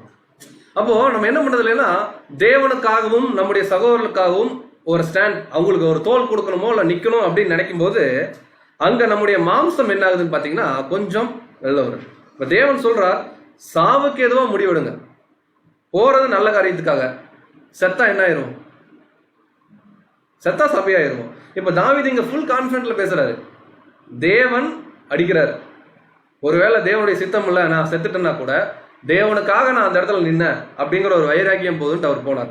ஸோ இதே மாதிரியான ஒரு ஸ்ட்ராங் டிசிஷன் மேக்கிங் கெப்பாசிட்டி நம்ம எல்லாருக்கும் வேணும் அப்படிங்கிறது தான் தாவீதுகிட்ட இருந்து முதல்ல நம்ம கத்துக்கிற ஒரு விஷயம். ஸோ இது என்ன ஒரு பாயிண்டா வைக்கலாம்னா, கடவுளுக்காக எப்பொழுதும் துணிஞ்சு நிற்கக்கூடிய ஒரு தைரியம், இது மாம்சத்துக்காக அல்ல தேவனுக்காக நிற்கக்கூடிய ஒரு விஷயம் பார்க்குறோம். ரெண்டாவது, ஒட்டுமொத்தமா இந்த கவர்மெண்ட்ஸ் இருக்கு பாருங்க, அதிகாரங்களுக்கு நம்ம எத்தனை இடத்துல ஒரு தைரியம். நான் சொல்றது என்னன்னா, நீங்க வெள்ளிக்கிழமை பாடத்தை இதே ரொம்ப நீங்க கன்ஃபியூஸ் பண்ணிக்க வேணாம், எல்லாமே கர்த்தருக்குள்ள கீழ்படுகிற விஷயம் தான். அதிகாரங்கள் சில விஷயங்கள் தவறா சொல்லும் போது, இல்ல எங்களுடைய பைபிள் இப்படிதான் சொல்லுது, நாங்க இப்படிதான் இருக்குன்னு சொல்லி எவ்வளவு இடத்துல ஸ்ட்ராங்கா நம்ம டிசிஷன் எடுத்துக்கிறோம் நம்முடைய அனுதின லைஃப்ல அப்படின்னு பாத்தீங்கன்னா, சில டைம்ல தேவன் தான் இருக்காரு, வேற யாரும் கூட இல்லையேன்னு சொல்லி நம்ம என்ன பண்றோம், உலகத்தோட உலகம் என்ன பண்ணிடுவோம். இதுக்கு பின்னாடி ஒரு எக்ஸாம்பிள் பார்க்கலாம். இப்போ ஒரு வசனம் மட்டும் படிக்கலாம், ரோமர் 8:31. இப்போ தாவீதுக்கு இந்த வசனம் தான் ஃபுல்ஃபில்மெண்ட் ஆயிருக்கு. வாசிங்க. ரோமர் 8ஆம் அதிகாரம் 31ஆம் வசனம். இவைகளை குறித்து நாம் என்ன சொல்லுவோம், தேவன் நம்முடைய பட்சத்தில் இருந்தால் நமக்கு விரோதமாய் இருப்பவன் யார்? அப்போ ஒருவேளை நம்ம போனா நமக்கு எதாவது ஆயிருமோ, தேவனுக்காக நம்ம நின்னோம்னா, பழைய ஏற்பாட்டுல பாத்தீங்கன்னா யாத்திராம புஸ்தகத்தை நம்ம வாசிக்கிறோம், லேவியர்கள் தங்களுடைய சொந்த சகோதரர் என்ன பண்றாங்க, வெட்டுறாங்க. யாருக்காக நின்னாங்கன்னா, தேவனுக்காக ஒரு ஸ்டாண்ட் பாயிண்ட்ல நின்னாங்க. ஒரு முடிவு, சாவுக்கு ஏதுவான முடிவு தான், பிரச்சனை தான், சகோதரர்கள் தான். ஆனா இங்க தேவனா சகோதரர்கள்லாம் பார்க்கும்போது கீழ்படியாம போனா அவங்க வேணாம், எனக்கு தேவன் தான் வேணும்னு அவங்க நின்னாங்க. இப்போ தாவீதுக்கு இந்த வசனம் தான். இவைகளை குறித்து நாம் என்ன சொல்லுவோம், தேவன் நம்முடைய பட்சத்தில் இருந்தால் எவ்வளவு பெரிய அதிகாரமானாலும் சரி, எவ்வளவு பெரிய துரைத்தனமானாலும் சரி, நமக்கு விரோதமா எதுவுமே என்ன, நம்மளா நினைச்சு பயந்துக்குமே தவிர நமக்கு விரோதமா எதுவும் நடக்காது. First example. ஸோ செகண்ட் ரொம்ப இம்ப்ரெசிவான எக்ஸாம்பிள் பைபிள் நம்ம பார்க்கும்போது, பழைய ஏற்பாட்டு காலத்துல அந்த மேதோ பெர்ஷியா ராஜ்யத்துல இருந்த ஒரு கேரக்டர் யாருன்னு பார்த்தீங்கன்னா நெகேமியா. ஸோ நெகேமியா குறித்து நம்ம பார்த்துருக்கிறோம். நெகேமியா என்ன பர்பஸ்க்காக தேவன் அழைச்சிருந்தார் அப்படின்னு பார்க்கும்போது, இஸ்ரேல் தேசத்துல திரும்பி அவங்க போய் நம்ம ஆகாய பாடத்துல பார்த்த மாதிரி அந்த ஆலயம் கட்டுறாங்க. பின்னாடி கிட்டத்தட்ட ஏறக்குறைய ஒரு 60-70 வருஷம் கழிச்சு போய் திரும்பி நெகேமியா மூலமா அங்க ஒரு அலங்கம் கட்டப்படுது. சிட்டி வால் என்ன பண்றாங்கன்னா அவங்க எழுப்புறாங்க. இப்ப நெகேமியாவுடைய ரோல் என்னன்னா, ஒரு பெரிய ராஜா கீழே இவர் வந்து வேலை செய்யறாரு. கரெக்டா இல்லைங்களா? நமக்கு இந்த பாடத்துக்கு புரியுற மாதிரி நான் ஒரு எக்ஸாம்பிள் சொல்றேன். நம்ம எம்டி கிட்ட கன்வென்ஷனுக்கு போறதுக்கு லீவ் வாங்கணும். ஒரு 10 நாள் கன்வென்ஷன் வச்சுக்கோங்களேன். சும்மா 10 நாள் கன்வென்ஷன் இன்னைக்கு வச்சா நல்லா தான் இருக்கும். 10 நாள் கன்வென்ஷன் எம்டி கிட்ட லீவ் கேட்க போனோம். கேட்போமா கேட்க மாட்டோமா? ஆனா போய் சார் நாங்கள் கன்வென்ஷன் தான் சார் போகிறோம், நாங்கள் அங்கே போய் பைபிள் தான் படிக்க போகிறோம்னு சொல்லி தான் லீவ் கேட்கணும். போவோமா? கொஞ்சம் என்ன நம்மளா ஒரு முடிவு எடுத்துக்குவோம். கட்டாயம் அந்த ஆள் அந்த மனுஷன் கட்டாயம் என்ன பண்ண மாட்டாரு, தர மாட்டார். பட் இங்கே என்ன சொல்றாருன்னா, முடிவு கர்த்தருடையது, டிசிஷன் நம்ம எடுக்கிறோமா இல்லையா தான் தேவன் பார்க்குறாரு. இப்போ நெகேமியாக்கு இதே பிரச்சனை தான். அந்த ராஜாட்ட போய் துக்கமுகமாக நிற்கிறாரு. அந்த வசனங்களை கூட நம்ம வாசிக்கலாம். முதல் 5 வசனங்கள் அந்த பாயிண்ட்ஸ் இருக்கு. நெகேமியா 2ஆம் அதிகாரம் 1 மற்றும் 2. நெகேமியா 2ஆம் அதிகாரம் 1-2 வசனங்கள். அர்த்தசஷ்டா ராஜாவின் 20ஆம் வருஷம் நிசான் மாதத்திலே திராட்சரசம் ராஜாவுக்கு முன்பாக வைத்திருக்கிறேன். நான் அதை எடுத்து அவருக்கு கொடுத்தேன். நான் முன் ஒருபோதும் அவர் சமூகத்தில் துக்கமாய் இருந்ததில்லை. சோ இவர் வந்து அந்த பானபாத்திரக்காரன் அவர் இருக்காரு இல்லைங்களா, எடுத்து சொல்றாரு துக்கமா இருந்ததில்லை. இப்பதான் ஃபர்ஸ்ட் டைம் நான் என்ன பண்றேன்னா, அர்த்தசாஸ்திரா ராஜா முன்னாடி துக்கமா இருக்கிறேன். அப்பொழுது ராஜா என்னை பார்த்து, நீ துக்கமுகமாய் இருக்கிறது என்ன? உனக்கு வியாதி இல்லையே, இது மனதின் துக்கமே ஒழிய வேறொன்றும் அல்ல என்றார். அப்பொழுது நான் மிகவும் பயந்து. இப்போ இந்த பாடத்துல இந்த செகண்ட் பாயிண்ட்ல நம்ம கவனிக்க வேண்டிய வசனம் வந்து பாத்தீங்கன்னா, அப்பொழுது நான் மிகவும் பயந்து. இப்போ நெகேமியாவுக்கு மேல இருந்த அந்த ராஜாவுடைய ஃபுல் பவர் என்றது இந்த வசனம் சொல்லுது. இப்போ ராஜா எதாச்சியா கேட்குற மாதிரி நம்ம பார்க்கணும். ஏன்பா நெகேமியா நீ சோகமா இருக்கு அப்படின் போது, இப்போ நெகேமியாவுடைய பாயிண்ட் என்ன சொல்றாருன்னா, அப்பொழுது நான் மிகவும் பயந்து. ஏதாவது பிரச்சனை ஆயிருமான்னு சொல்லிட்டு ஆக்சுவலா அதுக்கு முன்னாடி ஒரு பிரேயர் பண்ணிடுறாரு தேவன்கிட்ட. வாசிக்கலாம் 3ஆம் வசனம். நெகேமியா 2ஆம் அதிகாரம் 1ஆம் வசனம். ராஜாவை நோக்கி, ராஜா என்றைக்கும் வாழ்க. இது ஐஸ் வச்சதா? நம்ம என்ன நினைச்சுக்கோன்னு பாத்தீங்கன்னா, இல்ல அவர் போய் பர்மிஷன் அப்படியெல்லாம் இல்ல. என்ன ஃபேக்ட், அவர் அந்த ராஜா கீழே ஊழியக்காரனா இருக்கிறாரு, அவருக்கு உண்டான கணத்தை கொடுக்குறாரு. ஏன்னா அந்த அளவுக்கு அவர் இருந்திருக்காரு, தேவன் அவர் பயன்படுத்தி இருக்கார். அடுத்தது, என் பிதாக்களின் கல்லறைகள் இருக்கும் ஸ்தலமாகிய நகரம் பாழானதும் அதன் வாசல்கள் அக்கினியால் சுட்டெரிக்கப்பட்டதுமாய் கிடக்கும் போது நான் துக்க முகத்தோடு இராதிருப்பது எப்படி? இப்ப ராஜா என்ன கேக்குறாருன்னா, தேவனே நாங்களே 3 மாசம் லாக்டவுனு, சகோதரர்லாம் பார்க்கல, எல்லாரையும் பிரிஞ்சிருக்கிறோம், துக்கமா இருக்குன்னு கேட்டா அப்புறம் வேற எப்படி இருக்கிறது? அந்த மாதிரி வச்சுக்கோங்க. ஓகேங்களா? அவர் சொல்றாரு. அடுத்தது வாசிக்கலாம் தொடர்ந்து 4-5 வசனம். 4ஆம் வசனம் முதல். அப்பொழுது ராஜா என்னை பார்த்து, நீ கேட்கிற காரியம் என்ன என்றார். அப்பொழுது நான் பரலோகத்தின் தேவனை நோக்கி ஜெபம் பண்ணி, ஒரு டக்குன்னு ஒரு இன்ஸ்டன்ட் பிரேயர் பண்றார். ராஜாவை பார்த்து, ராஜாவுக்கு சித்தமாய் இருந்து அடியேனுக்கு ஒரு சமூகத்தில் தயை கிடைத்ததானால் என் பிதாக்களின் கல்லறைகளில் இருக்கும் பட்டணத்தை கட்டும்படி யூதா தேசத்துக்கு நீர் என்னை அனுப்ப வேண்டிக் கொள்கிறேன் என்றேன். சோ பாருங்க, இவர் கேட்கிற ஒரே ரிக்வஸ்ட் இந்த வசனத்துல கவனிச்ச மாதிரி, இவர் போய் ஜெருசலேம்ல இருக்கக்கூடிய வால் என்ன பண்ணணும்னா திருப்பி எடுப்பித்து கட்டணும். அர்த்தசாஸ்திராவுடைய 20ஆம் வருஷம் ஒரு பர்மிஷன் கிடைக்குது.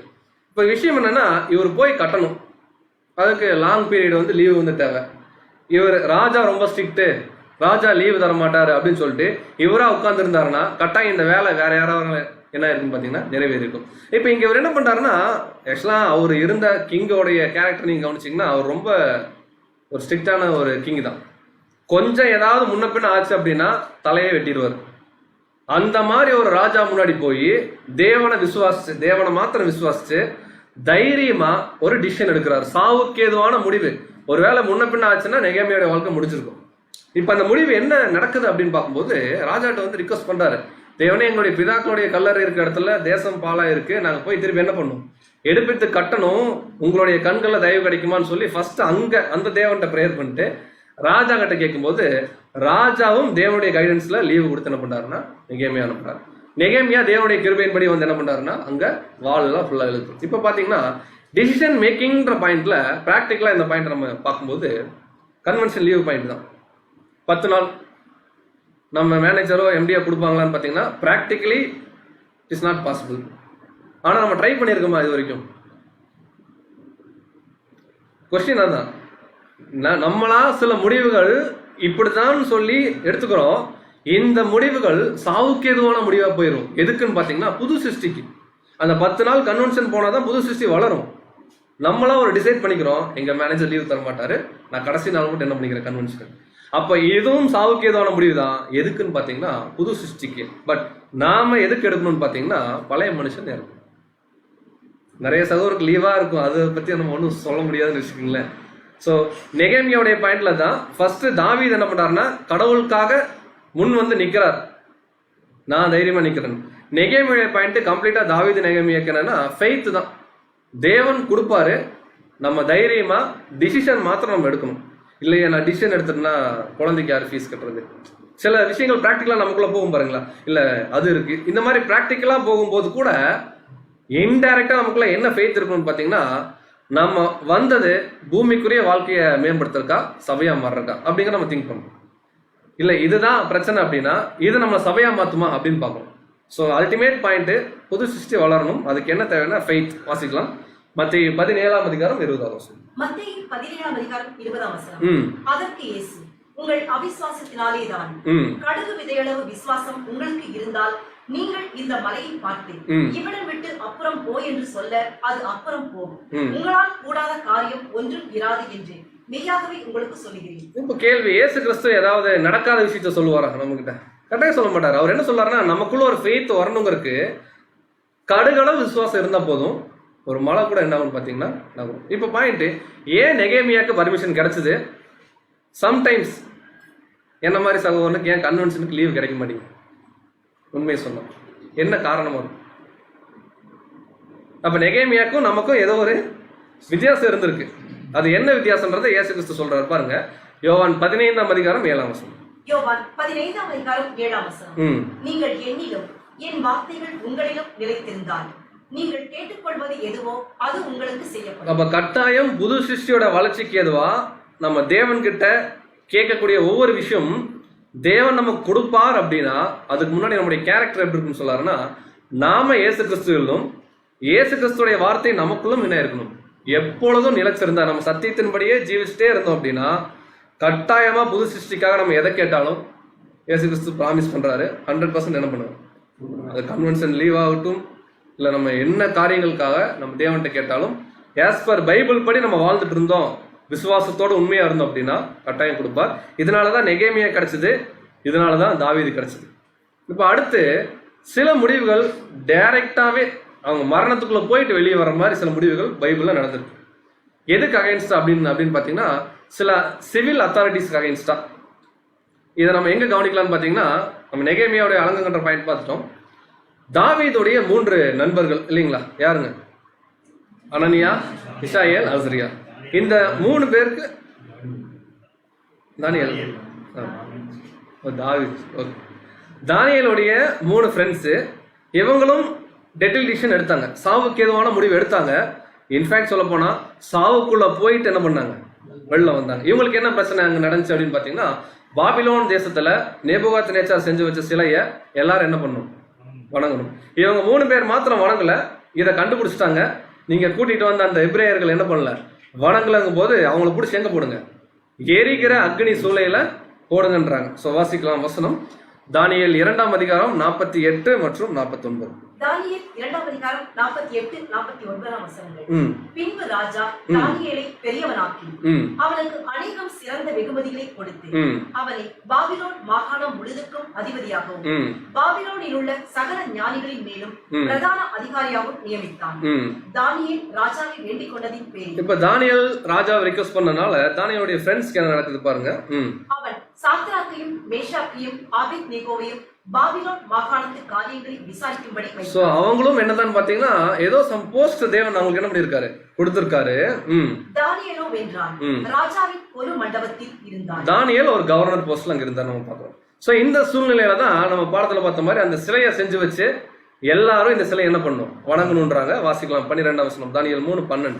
தானியேல் 3ஆம் அதிகாரம் 12ஆம் வசனம். ம் பாபிலோன் மாகாணத்தின் காரியங்களை விசாரிக்கும்படி ம். நீர் ஏற்படுத்தின சாத்ராக் மேஷாக் ஆபேத்நேகோ என்னும் ம். யூதரான மனுஷர் இருக்கிறார்களே, ம் அவர்கள் ராஜாவாகி உம்மை மதிக்கவில்லை. ம் அவர்கள் உம்முடைய தேவர்களுக்கு ஆராதனை செய்யாமலும் ம். நீர் நிறுத்தின பொற்சிலையை பணிந்து கொள்ளாமலும் இருக்கிறார்கள் என்றார்கள். இப்போ விஷயம் நம்ம கவனிக்கும் போது இந்த 3 பேருடைய விஷயம் நமக்கு நல்லா ஃபெமிலியரா தெரிஞ்சதுதான். இப்போ இவங்க டிசிஷன் எடுத்தாங்களா இல்லைங்களா? இவங்க எடுத்த டிசிஷன் சாவுக்கு ஏதுவான முடிவா இல்லையா? இந்த மாதிரி ஒரு ஸ்டாண்ட் பாயிண்ட் நம்ம எடுக்கணும்ன்றார். ஒருவேளை எந்த சூழ்நிலை ஆனாலும் சரி, சத்தியத்துக்கு அகைன்ஸ்டா நம்மளை ஒரு பெரிய ஒரு போஸ்ட்ல இருக்கிற ஒருத்தர், இங்க வந்து ராஜா மாதிரி ஸ்தானம், இங்க வந்து கவர்மெண்ட்னு கூட நீங்க எடுத்துக்கலாம், ஃபோர்ஸ் பண்ணி நீங்க இப்படிதான் இருக்கணும் அப்படின்னு சொல்லி பைபிள் லாக்கு அகைன்ஸ்டா நம்மளை என்னைக்காவது ஃபோர்ஸ் பண்ணும்போது, அங்க தேவனுக்காக மரணமே நேரிட்டாலும் பரவாயில்ல, நாங்க இப்படிதான் இருப்போம்னு சொல்லி ஒரு சாவுக்கு ஏதுவான முடிவை நம்ம என்ன பண்ணணும் பாத்தீங்கன்னா எடுக்கணும். இவங்க எடுத்தாங்க, செத்தாங்களா? அப்போ தேவன் நம்ம கிட்ட என்ன எதிர்பார்க்கிறாருன்னா, extreme test day to day லைஃப்ல இருந்துட்டே இருக்கும். அந்த டெஸ்ட்டுக்குள்ள மட்டும் போங்க, நான் பாஸ் பண்ணி என்ன பண்ணிடுறோங்கள. நம்ம என்ன பண்றோம், அந்த டெஸ்ட்டுக்குள்ள என்ன பண்ண மாட்டேங்கிறோம், அதுக்குள்ள போனா அவ்வளவுதாங்க, எல்லாமே என்ன முடிஞ்சிடும். ஸோ இதை நம்ம ப்ராக்டிக்கலாக நிறைய நம்ம இடங்கள்ல கூட சூட் பண்ணலாம். நம்ம வேலை செய்கிற இடங்கள்ல எல்லா இடத்துலையும் கூட சில ஐடியல் வர்ஷிப்புக்கு நம்மளை வந்து புஷ்அப் பண்ணுறான்னு வச்சுக்கலாம். அதை நீங்கள் பண்ணுங்க, பிடிங்க, அங்கே வந்து கலந்துக்குன்னு சொல்லும்போது கூட நம்ம ரொம்ப டெட் அகேன்ஸ்டாக நிற்கும் போது, நமக்கு வேலையே போனாலும் பரவாயில்ல, ஒருபோதும் இந்த காரியத்தை என்ன பண்ண மாட்டேன்ற மாதிரி தைரியமாக முடிவெடுக்கணும். அந்த இடத்துல ஐயோ இந்த கம்பெனியில் வேலை போயிடுச்சுன்னா எனக்கு வேற எங்கேயும் வேலை, இந்த மாதிரி ஒரு தாட் நமக்குள்ள வந்துச்சு அப்படின்னா, இப்போ சாவுக்கு ஏதுவான முடிவு எதுக்கு போயிருன்னு பார்த்தீங்கன்னா, புது சிருஷ்டியோட அழிவுக்கு போயிருமே தவிர பழைய மனுஷனுக்கு போகாது. இப்போ அல்டிமேட் பாயிண்ட் என்னன்னா, பழைய மனுஷனை அழிக்கணும், புது சிருஷ்டி என்ன பண்ணணும், வளரணும். டெய்லி எடுக்கிற முடிவு புது சிருஷ்டியை வளர்க்கதான் இல்லைன்னு பார்க்கணும். அடுத்து 4th கேரக்டர் ரொம்ப சுவாரஸ்யமான ஒரு கேரக்டர், நமக்கு தெரிஞ்சதான், அதே ரிலவெண்ட்டாக இருக்கக்கூடிய தானியேலுக்கு இதே மாதிரி ஒரு பிரச்சனை வந்துச்சு. இப்போ ஏன் இந்த கேரக்டர் நம்ம பார்க்குறோம் அப்படின்னு பார்த்தீங்கன்னா, இவங்களுக்கெல்லாம் பரலோக வாய்ப்பு இருக்கா? இவ்வளோ நேரம் பார்த்தோம். அப்போ பரலோக வாய்ப்பு இல்லாம பரம தேசத்தை நாடி போன தேவனுடைய பிள்ளைகளே இந்த அளவுக்கு தங்களுடைய வாழ்க்கைய பெருசா எண்ணாம தங்களுடைய வாழ்க்கையை அர்ப்பணிச்சிருக்காங்களே, இன்னைக்கு இதையெல்லாம் விட மேலான ஸ்லாக்கியத்துக்கு போகக்கூடிய நம்ம எந்த அளவுக்கு துணிஞ்சு தேவனுக்காக சாவுக்கு ஏதுவான முடிவுகளை இந்த கடைசி காலத்துல நம்ம எடுக்கிறோம். தானியேலுக்கு என்ன பிரச்சனை? தானியேலுக்கு ஆக்சுவலா பிரச்சனை இல்லை, அங்க இருந்த கவர்மெண்ட்ல இருந்த பிரதானிகளுக்கு தான் பிரச்சனை. என்ன பிரச்சனைனா, தானியேல் செய்யறது பிடிக்கல, தானியேல் மேல எப்படியாவது குற்றம் கண்டுபிடிக்கணும்னு பாக்குறாங்க. அவங்க பாக்குற வரைக்கும் தானியேல் கிட்ட எதுவுமே தப்பா தெரியும். இங்க அதே தான் தேவனுடைய பிள்ளைகளா நம்ம இருக்கிறோம். நம்ம கிட்ட ஏதாவது குற்றம் கண்டுபிடிக்க முடியுதுன்னு வச்சுக்கோங்களேன், எதுலதான் மற்ற ஜனங்கள் குற்றம் கண்டுபிடிக்கணும்? உலக ஜனங்கள். அவர் பேசுறதே சரியில்லைங்க, இல்லைங்களா? இவர் எப்ப பார்த்தா சிரிக்கிறாருங்க, இந்த மாதிரி நம்ம மேல ஏதோ ஒரு குற்றம் வந்துச்சு அப்படின்னா நம்ம இன்னும் அந்த குவாலிட்டிக்கு நம்ம போகல. அப்போ எந்த எக்ஸ்ட்ரீம் போனா தாவீது மாதிரி தானியேல் மாதிரி நம்ம சொல்லுவாங்கன்னா, இங்க பாயிண்ட் என்ன சொல்றாருன்னா, தேவனை பற்றி விஷயத்துல மாத்திரம்தான் நம்ம தானியேல் என்ன பண்ண முடியும், குற்றம் கண்டுபிடிக்கணும்னா உடனே ரூல் எல்லாம் போட்டு, இல்லைங்களா, ராஜாவை தான் எல்லாரும் என்ன பண்ணணும், அங்க வந்து வணங்கணும் ரூல் போடும்போது தானியேல் என்ன பண்ணல, வணங்கல, அவர் தேவனை நோக்கி பிரேயர் பண்ணிருக்கார். வாசிக்கலாம் தானியேல் 6ஆம் அதிகாரம் 4 மற்றும் 5. இப்ப தானியேலுக்கு தெரியுமா தெரியாதா, நம்ம அவரை வணங்காம தேவனை தொழுது கொண்டா நமக்கு என்ன நிகழும்? சாவு. அப்போ சாவுக்கு ஏதுவான முடிவு எடுக்கிறதுக்கு தானியேல் என்ன பண்றார்? தைரியமா இறங்கிட்டார். வாசி. தானியேல் 6ஆம் அதிகாரம் 4-5 வசனங்கள். அப்பொழுது பிரதானிகளும் தேசாதிபதிகளும் ராஜ்யத்தின் விசாரிப்பிலே தானியேலை குற்றப்படுத்தும்படி முகாந்திரம் தேடினார்கள். ஆனாலும் ஒரு முகாந்திரத்தையும் குற்றத்தையும் கண்டுபிடிக்க அவர்களால் கூடாதிருந்தது. அவன் உண்மையுள்ளவனாய் இருந்தபடியால் அவன் மேல் சுமத்த யாதொரு குற்றமும் குறைவும் காணப்படவில்லை. அப்பொழுது அந்த மனுஷர், நாம் இந்த தானியேலை அவனுடைய தேவனை பற்றிய வேத விஷயத்திலே குற்றப்படுத்தும் முகாந்திரத்தை கண்டுபிடித்தால் ஒழிய அவனை வேறொன்றிலும் குற்றப்படுத்தும் முகாந்திரத்தை கண்டுபிடிக்க கூடாது என்றார். சோ கிளியரா அவங்க சீல் வச்சு ஸ்டேட்மெண்ட் போட்டு ராஜா கிட்டே பர்மிஷன் வாங்கி, ராஜாக்கு வர பக்கு பக்குன்னு இருந்துச்சு தானியேல் மாட்டிக்கு வரேன்னு, தானியேலும் மாட்டினார். இப்போ இந்த பழைய ஏற்பாடு எக்ஸாம்பிள் நம்ம என்ன கவனிக்கிறோம்னு பாத்தீங்கன்னா, எக்ஸ்ட்ரீம் மரணத்துடைய எட்ஜுக்கு போயிட்டு ரொம்ப சந்தோஷமா திரும்பி வந்திருக்கிறாங்க. இவ்வளவு நேரம் பார்த்த எல்லாருமே கோலியாத்து ஒருவேளை நினைச்சிருந்தாருன்னா, ஒருவேளை தேவனுடைய சித்தம் இருந்துச்சுன்னா தாவீது அங்க இறந்துருப்பார், ஸ்பாட் அவுட். நெகேமியா கேட்டது ராஜா கோவம் வந்துருச்சு அப்படின்னா நெகேமியா வெட்டியிருப்பார். இங்க அடுத்து பார்த்த அனனியா மிசாயில் அசரியாவும் எரிகிற சூளையில போட்டு ஒருவேளை தேவனுடைய சித்தம் இல்லாம இருந்துச்சுன்னா கருகி இருப்பாங்க. தானியேலையும் இப்போதைக்கு எங்க போறாங்கன்னா சிங்க கபில போறாங்க. இப்ப பாருங்களேன், இவங்க எல்லாருக்கும் என்ன தைரியம் அங்க இருந்திருக்கும்? 2 விஷயம் அவங்களுக்குள்ள இருந்திருக்கும். ஒண்ணு, நாம நம்மளை படைச்ச தேவனுக்கு இது நாள் வரைக்கும் உண்மையா தான் இருந்திருக்கிறோம், அந்த ஒரு ஃபெய்த் இருந்திருக்கும். 2வது, ஒருவேளை தேவன் நம்மளை விடுவிச்சாலும் சரி, அந்த 3 நண்பர்கள் சொன்ன மாதிரி விடுவிக்காமல் போனாலும் சரி, நாங்க எல்லாத்துக்கும் ரெடி. இப்ப இந்த கேரக்டர் தான் 7ஆம் கால சபையில இப்ப நம்ம கிட்ட தேவன் எதிர்பார்க்காரு. ஏன்னா இனி வரக்கூடிய நாட்கள் எல்லாமே ரொம்ப கொடுமையா தான் இருக்கும். நம்ம பினான்சியல் எல்லாமே அடிவாங்க தான் போறோம். அப்ப எல்லா டைம்லயும் நம்மளுடைய முடிவுகள் எப்படி இருக்கும்னு பாத்தீங்கன்னா, திருப்பி பழைய வாழ்க்கையை ரீபில்ட் பண்றதுக்கும், உலக பிரகாரமான காரியங்களை தூக்கி நிறுத்துறதுக்கும், பிசினஸை டெவலப் பண்றதுக்கும் நம்ம இருந்துச்சு அப்படின்னா, நம்ம பழைய மனுஷன் தான் மேல வருவானே தவிர புது சிருஷ்டி என்ன? இப்ப தானியேலை போட்டாங்க, சிங்கம் சாப்பிட்டுச்சான்னு பாத்தீங்கன்னா சாப்பிடல. ஆனா தானியேலை தூக்கிட்டு மத்தவங்களை தூக்கி போட்டாங்க, என்னாச்சுங்க? கீழே வர்றதுக்குள்ள அவங்களுடைய மாம்சம் அங்க காணாம போச்சு. அப்ப தேவன் நம்ம கிட்ட என்ன எதிர்பார்க்காருன்னா, ஒரு சோதனைக்குள்ள கொண்டு போறாரு. பட் நம்ம ஒருபோது தேவன் என்ன பண்றது? அழிக்கலாம். ஒருவேளை இந்த மாதிரி டெஸ்ட்டுக்குள்ள போயிட்டு நம்ம செத்துட்டோம்னா அதுவும் பாசிட்டிவ் தான். நம்ம நிறைய சப்ஜெக்ட்ல பார்த்தோம் இல்லைங்களா? ஒருவேளை தேவனுக்காக நம்ம வைராக்கியமா இருந்து சாகாமையே உயிரோடு இருந்து இயற்கையா மறிச்சாலும் சபதான். ஒருவேளை தேவனுக்காக போயிட்டு திடீர்னு ஸ்பாட் அவுட் ஆயிட்டோம், ஏதோ ஒரு சூழ்நிலையில நம்ம ரத்த சாட்சியா மறிச்சிட்டோம்னாலும் நம்ம என்னதான் உடனே உயிர்த்தெழுந்து யாரோட இருப்போம்? கிறிஸ்துவோட. அப்படி ஒரு எக்ஸாம்பிள் நம்ம பைபிள்ல பாக்குறோம். இது 5th எக்ஸாம்பிள். அங்க 400 நீங்க 5 மாத்தி யோவான் ஸ்நானகன். ஸோ யோவான் ஸ்நானகன் யாருக்கு அகைன்ஸ்டா அவர் பண்ணாருன்னு பாத்தீங்கன்னா, ஒட்டுமொத்த கவர்மெண்ட்டுக்கும் கிங்குக்கும் அகைன்ஸ்டா, அதாவது சிவில் கவர்மெண்ட்டுக்கும் மதத்துக்குமே அகைன்ஸ்டா என்ன பண்ணாருன்னா அவர் வந்து பண்ணாரு. என்ன பிரச்சனை அப்படின்னு பார்க்கும்போது நம்ம ஏர்லியராகவே சப்ஜெக்ட்ல பார்த்ததுதான். அன்னைக்கு இருந்த ஏரோதுக்கு ஒரு தவறான ஒரு தொடர்பு அங்க இருக்கு. இந்த தொடர்பை கண்டிக்கிறார். நீ தப்பு பண்ற, இது சரியில்லைன்னு சொல்லும்போது அந்த கண்டிக்கிற விஷயத்துக்கு இவருக்கு நல்லா தெரிஞ்சிருக்கு யோவான் ஸ்நானகனுக்கு. எப்படினாலும் இந்த ஆள்கிட்ட பவர் இருக்கு, நமக்கு ஏதாவது ஆபத்து கூட வரலாம், ஜெயில தூக்கி கூட போட்டாங்க, ஆனாலும் பரவாயில்ல, என் வேலை என்ன? தேவனுடைய வார்த்தையை நான் சொல்லணும். தப்பு கண்டுபிடிக்கிறது இல்ல, தேவனுடைய வார்த்தை என்ன பண்ணும்? சொல்லணும். நீங்க தப்பு பண்ண தப்பு நான் சொல்லிடுவேன் அப்படின்னு சொல்லி ரொம்ப தைரியமா முடிவு எடுத்தாரு. அது நிமித்தமா அவருக்கு என்ன வந்துருச்சு? அப்ப சாவுக்கேதுவான முடிவுகள்ல அங்க யோவான் ஸ்நானகன் மறிச்சாலும் அங்க எது மறிக்குதுன்னு பாத்தீங்கன்னா அவருடைய மாம்சம் தான் மறிக்குதே தவிர தேவன் அவர் கொடுக்குற கிருபை அங்க என்ன பாத்தீங்கன்னா உயிர்த்தெழுதல்ல அவரு தான் முற்பிதாக்களுக்கே லீடர். நம்ம வசனம் வாசிக்கிறோம் இல்லைங்களா? உலக ஜனங்களை வழி நடத்தக்கூடிய முற்பிதாக்களுக்கே ஹெட் யாருன்னு பாத்தீங்கன்னா யோவான் ஸ்நானகன் நம்ம பார்க்கிறோம் வசனத்துல. சோ அந்த காரியங்களை வசனத்துல வாயில பார்க்கலாம். மார்க் 6ஆம் அதிகாரம் 19 மற்றும் 20.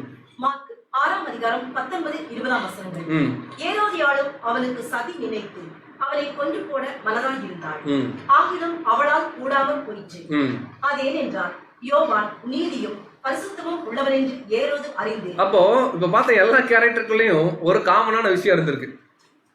ஏதர் பாசிட்டிவா இருந்தாலும் சரி, நெகட்டிவா இருந்தாலும் சரி, நடந்த சம்பவம் அவங்களுக்குள்ள என்ன கேரக்டர் இருக்குன்னா நீதியும் பரிசுத்தமும் என்று ஏரோது அறிந்து வாசிங்க. அவனுக்கு பயந்து அவனை பாதுகாத்து அவன் யோசனையின்படி அநேக காரியங்களை செய்து விருப்பத்தோடு அவன் சொல்லை கேட்டு. அன்னைக்கு இருந்த கவர்மெண்ட்டுக்கு சில இன்ட்ரெஸ்ட் இருந்திருக்கு, ஓகேங்களா? ஏரோதுக்கு இருந்திருக்கு. பட் ஏரோதியாளுக்கு வேற ஒரு பிளான். வாசிக்கலாம். மார்க் 6ஆம் அதிகாரம் 23, 24. மார்க் 6ஆம் அதிகாரம் 23, 24 வசனங்கள். நீ என்னிடத்தில் எதை கேட்டாலும் அது என் ராஜ்யத்தில் பாதி ஆனாலும் அதை உனக்கு தருவேன் என்று அவளுக்கு ஆணையும் கேட்டான். சோ இந்த சம்பவம் தெரியும். ஏரோதியால் அந்த பொண்ணுக்கு என்ன வந்துச்சுன்னு பாத்தீங்கன்னா பர்த்டே வந்துச்சு. ஏன் பர்த்டே கொண்டாட வேணாம்னு நம்முடைய சகோதரர்கள் அடிக்கடி பாடத்துல சொல்றாங்கன்னா, எங்கெல்லாம் பர்த்டே கொண்டாடினாங்களோ அங்கெல்லாம் பெரிய பிரச்சனை. ஒரு இடம் வந்து பாத்தீங்கன்னா இங்க என்னன்னா யோவான் ஸ்நானகனுடைய விஷயம். இன்னொன்னு பழைய ஏற்பாடு காலத்துல எகிப்துல நடந்த ஒரு பிரச்சனை நம்ம பாக்குறோம். சோ நீ என்னிடத்தில் எதை கேட்டாலும் அந்த பொண்ணுகிட்ட எல்லாத்தையும் நான் கொடுக்குறேன், ராஜ்யத்துல பாதி கேட்டாலும் கொடுக்குறேன்னு சொல்லி ஏரோது அங்க ஃபோர்ஸ் பண்ணும்போது உடனே இந்த அம்மா ஓடி போய் அம்மாட்ட கேக்குது, அம்மா இப்படி சொல்றாரு என்ன பண்றதுன்னு. முக்கியமா நீ யோவான் ஸ்நானனுடைய தலை என்ன பண்ணு வேணும்னு கேளுன்றாரு. வாசிக்கலாம் 24ஆம் வருஷம். அப்பொழுது அவள் வெளியே போய் நான் என்ன கேட்க வேண்டும் என்று தன் தாயினிடத்தில் கேட்டாள். அதற்கு அவள் யோவான் ஸ்நானனுடைய தலையை கேள் என்றாள். அப்போ நீங்க யோசிச்சு பாருங்களேன், ஒரு பொண்ணு கிட்ட ஒரு அம்மா வந்து அந்த மனுஷனுடைய தலை வேணும்னு கேளுன்னு போது அந்த பொண்ணும் போய் கேட்குதுன்னு வச்சுக்கோங்களேன். இந்த அம்மா சொல்றதுன்னா எந்த அளவுக்கு இந்த அம்மாவுடைய மனசு கடினத்தன்மை, தன்னுடைய தவறு அங்க சுட்டி காமிச்சும் போது இந்த அம்மா என்ன பண்ணலன்னா அதை ஏத்துக்க முடியாம இந்த மனுஷனை கொல்லணும்னு பிளான் பண்ணுச்சு. யோவான் ஸ்நானனுக்கு நல்லா தெரியும் இதை நம்ம பண்ணோம்னா நமக்கு ஏதாவது பிரச்சனை வரும்னு. ஆனாலும் சாவுக்கு ஏதுவான முடிவு, ஒரு வாழ்க்கை தேவனுக்கா மனுஷனுக்கான்னு பார்த்தா நான் என்ன பண்ணிடுறேன், தேவனுக்காக அப்படின்னு நிற்கிறாரு. அதே மாதிரி யோவான்சனுடைய தலை அங்கே வெட்டப்பட்டுச்சு. வாசிக்கலாம் 27, 28. மார்க்கு 6ஆம் அதிகாரம் 27, 28ஆம் வசனங்கள். உடனே அவனுடைய தலையை கொண்டு வரும்படி சேவகனுக்கு கட்டளையிட்டு அனுப்பினார். அந்தபடி அவன் போய் காவற்கூடத்திலே அவனை சிரச்சேதம் பண்ணி அவன் தலையை ஒரு தாளத்திலே கொண்டு வந்து அதை அந்த சிறு பெண்ணுக்கு கொடுத்தான். அந்த சிறு பெண் அதை தன் தாயினிடத்தில் கொடுத்தாள். அங்க நினைச்சபடி எல்லாம் ஆயிடுச்சு. இப்ப பாருங்க, எல்லா சாவுக்கு ஏதுவான முடிவுகளுமே நம்மள மாம்சத்தை உயிரோட வச்சிருக்கு. நம்ம என்ன பண்ண முடியாது, சொல்ல முடியாது. நம்ம அல்டிமேட் டார்கெட் என்னவா இருக்கணும்? அப்ப இன்னைக்கு நம்ம ஒரு முடிவு எடுக்கிறோம். நம்ம செத்தாலும் சரி, உயிரோட இருந்தாலும் சரி, நம்ம சபையாகணுமா அதுக்கு உண்டான முடிவா இருக்கும். இல்ல நான் உயிரோடும் இருக்கணும், சபையும் கரெக்டா இல்லைங்களா? நான் உயிரோட இருக்கணும், இன்னொரு 10 வருஷம் உயிரோட இருக்கணும், சபையாகவும் என்ன பண்ணணும், மாறணும்னா முடியுமா? அப்ப ஏதோ ஒண்ணு துணிஞ்சு நம்ம என்ன பண்ணணும், தேவனுக்காக எடுக்கணும். நீங்க யோவான் சாணன் என்ன எக்ஸாம்பிள் கொடுக்குறாருன்னா, நீங்க தேவனுக்காக நீதியும் பரிசுத்தமா இருந்து ஒரு முடிவு எடுங்க. ஒருவேளை உங்க மாம்சம் மண்ணில் இன்னைக்கு விழுந்தாலும் உங்களுக்கு உண்டான கிஃப்டை தேவன் என்ன பண்ணிடுவாரு, கொடுத்துருவாரு. தேவன் நம்ம கிட்ட எதிர்பார்க்குதுன்னா முடிவு நம்ம கிட்ட தான். ஏன்னா பேப்டிசம் எடுக்கும் போதே சுயாதீனத்தை என்ன பண்ணிட்டோம், வாங்கிட்டோம். கரெக்டா இல்லைங்களா? நம்ம அந்த சுயாதீனத்தை மாம்சத்துக்கு ஏதோ அனுசரிக்கிறோமா, ஆவிக்கேற்ற அல்டிமேட் எக்ஸாம்பிள் 6th எக்ஸாம்பிள் யார் அப்படின்னு பார்த்தீங்கன்னா நம்முடைய ஆண்டவராக இயேசு கிறிஸ்து. நிறைய எக்ஸாம்பிள்ஸ் இருக்கு, நம்ம பேசிக் மட்டும் பார்த்துக்கோம். இப்போ இயேசு கிறிஸ்துவோட எக்ஸாம்பிள்ல மற்றவங்களுக்கு எல்லாருக்கும் வந்து பார்த்தீங்கன்னா இவங்களா ஒரு சூழ்நிலைக்குள்ள போனாங்க. கரெக்டா இல்லைங்களா? ஆனா இயேசு கிறிஸ்துவோட லைஃப்ல பார்த்தீங்கன்னா எல்லா சூழ்நிலையும் இயேசு கிறிஸ்து ஒரு முடிவு எடுக்க வேண்டிய கட்டாயத்துக்குள்ள கொண்டு வந்துச்சு. பின்பு நான் யாரை அனுப்புவேன் தேவன். இயேசு கிறிஸ்துக்கு நல்லா தெரியும் வேற யாருமே.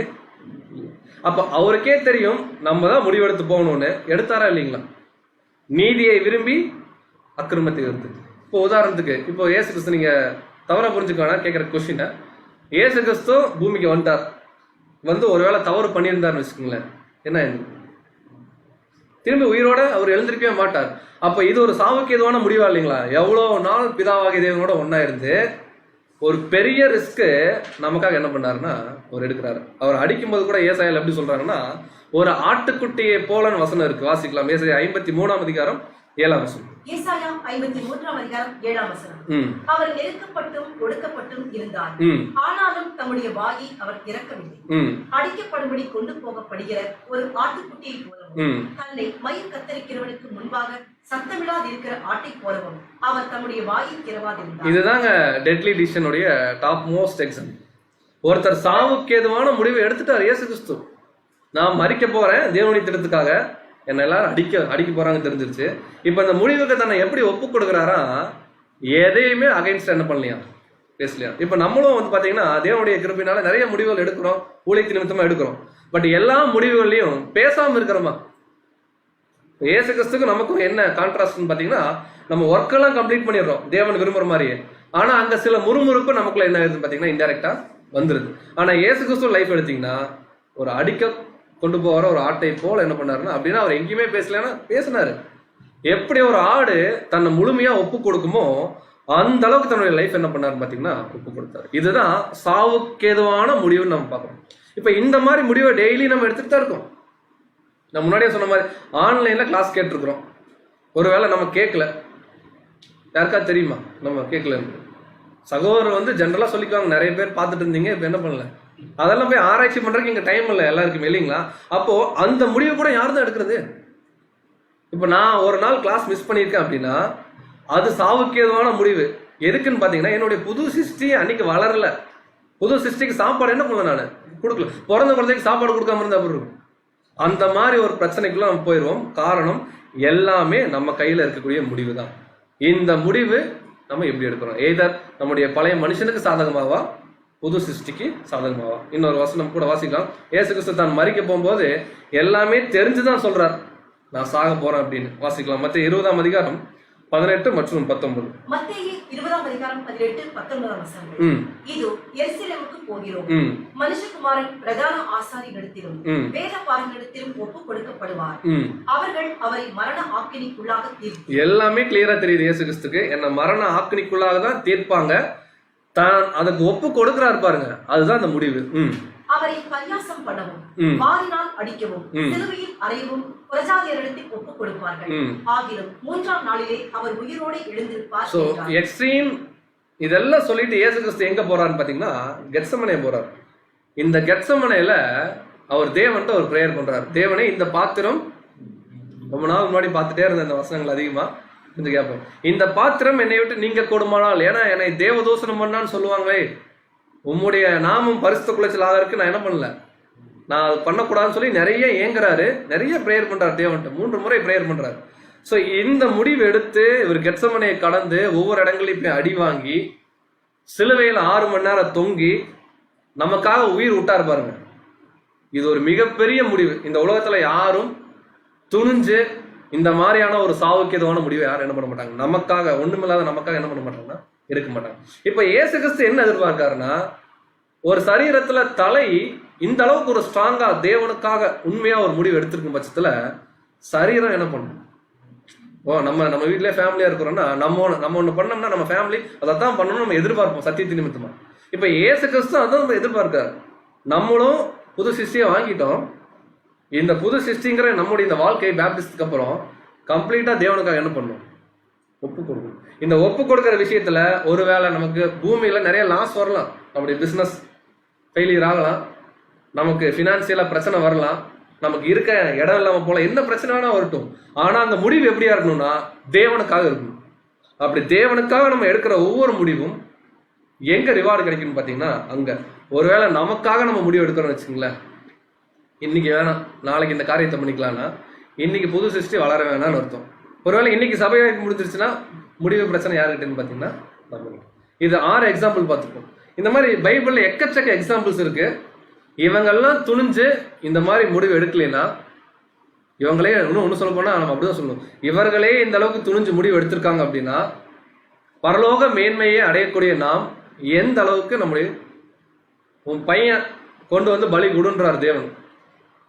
ஆபிரகாம்கிட்ட ஈசாக்கை பத்தி சொல்றாரு. ஆபிரகாம் ஏதாவது ஃபீல் பண்ணாரா? தேவனே, நான் 100 வருஷம் கழிச்சு எனக்கு என்ன பண்ணிருக்கு? அவருக்கு ஃபெய்த். எப்படி தாவீதுக்கு நெகேமியாக்கு பார்த்தோமோ அவருக்கு கம்ப்ளீட் ஃபெய்த். டிசிஷன் எடுக்கிறாரு. சாவுக்கு எதுவான முடிவு தான். அங்க ஈசாக்கு செத்தா ஆபிரகாம் செத்த மாதிரி தான் கிட்டத்தட்ட. ஏன்னா வீட்டுக்கு போக முடியாது. அந்த அளவுக்கு ஹைலி ரிஸ்க் எடுக்கிறாரு. ஆனா அவர் அல்டிமேட் டார்கெட் என்னவா இருந்துச்சுன்னா, தேவனுடைய நாமம் அங்க என்ன பண்ணும், என்னுடைய சுயசித்தம் இருக்கக்கூடாது. இப்ப ஆபிரகாம் நமக்கு யாருன்னு பாத்தீங்கன்னா ஒரு ரோல் மாடல். கரெக்டா இல்லைங்களா?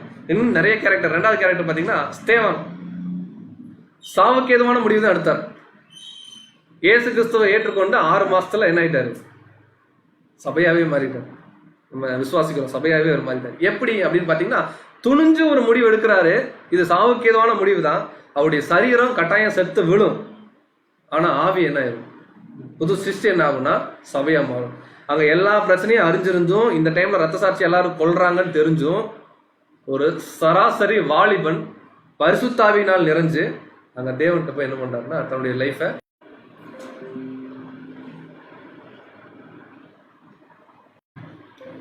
இந்த சாவுக்கு ஏதான முடிவுல இப்ப நம்ம பாக்குற இன்னும் சில எக்ஸாம்பிள்ஸ், இதெல்லாம் ஜெனரல் எக்ஸாம்பிளா நம்ம வச்சுக்கலாம். இன்னும் நிறைய இருக்கு பைபிள்ல. ஸ்தேவான், அவர் இன்னும் வாழ வேண்டிய வாழ்க்கை எவ்வளவு இருந்துச்சு உலகத்துல. கரெக்டா இல்லைங்களா? ஒரு சின்ன வாலிபன், அவருக்குற லைஃபே இன்னும் என்ன ஆகலன்னு பாத்தீங்கன்னா ஸ்டார்ட் ஆகல. ஆனா துணிஞ்சு என்ன பண்ணாருன்னா முடிவு எடுத்தார். சாவுக்கு ஏதுவான முடிவு தான். இந்த சரீரம் செத்து விழுந்தாலும் உயிர்த்தெழுதல்ல நான் என்ன யாரோட இருக்கணும்? கிறிஸ்துவோட இருக்கணும்னு துணிஞ்சு எடுத்தாரு. இன்னைக்கு நமக்கு எல்லாருக்கும் என்னவா இருக்காருன்னு பாத்தீங்கன்னா ரோல் மாடல். எல்லாத்துக்கும் பெரிய ரோல் மாடல் யாருன்னு பாத்தீங்கன்னா அப்போஸ்தலனாகிய பவுல்.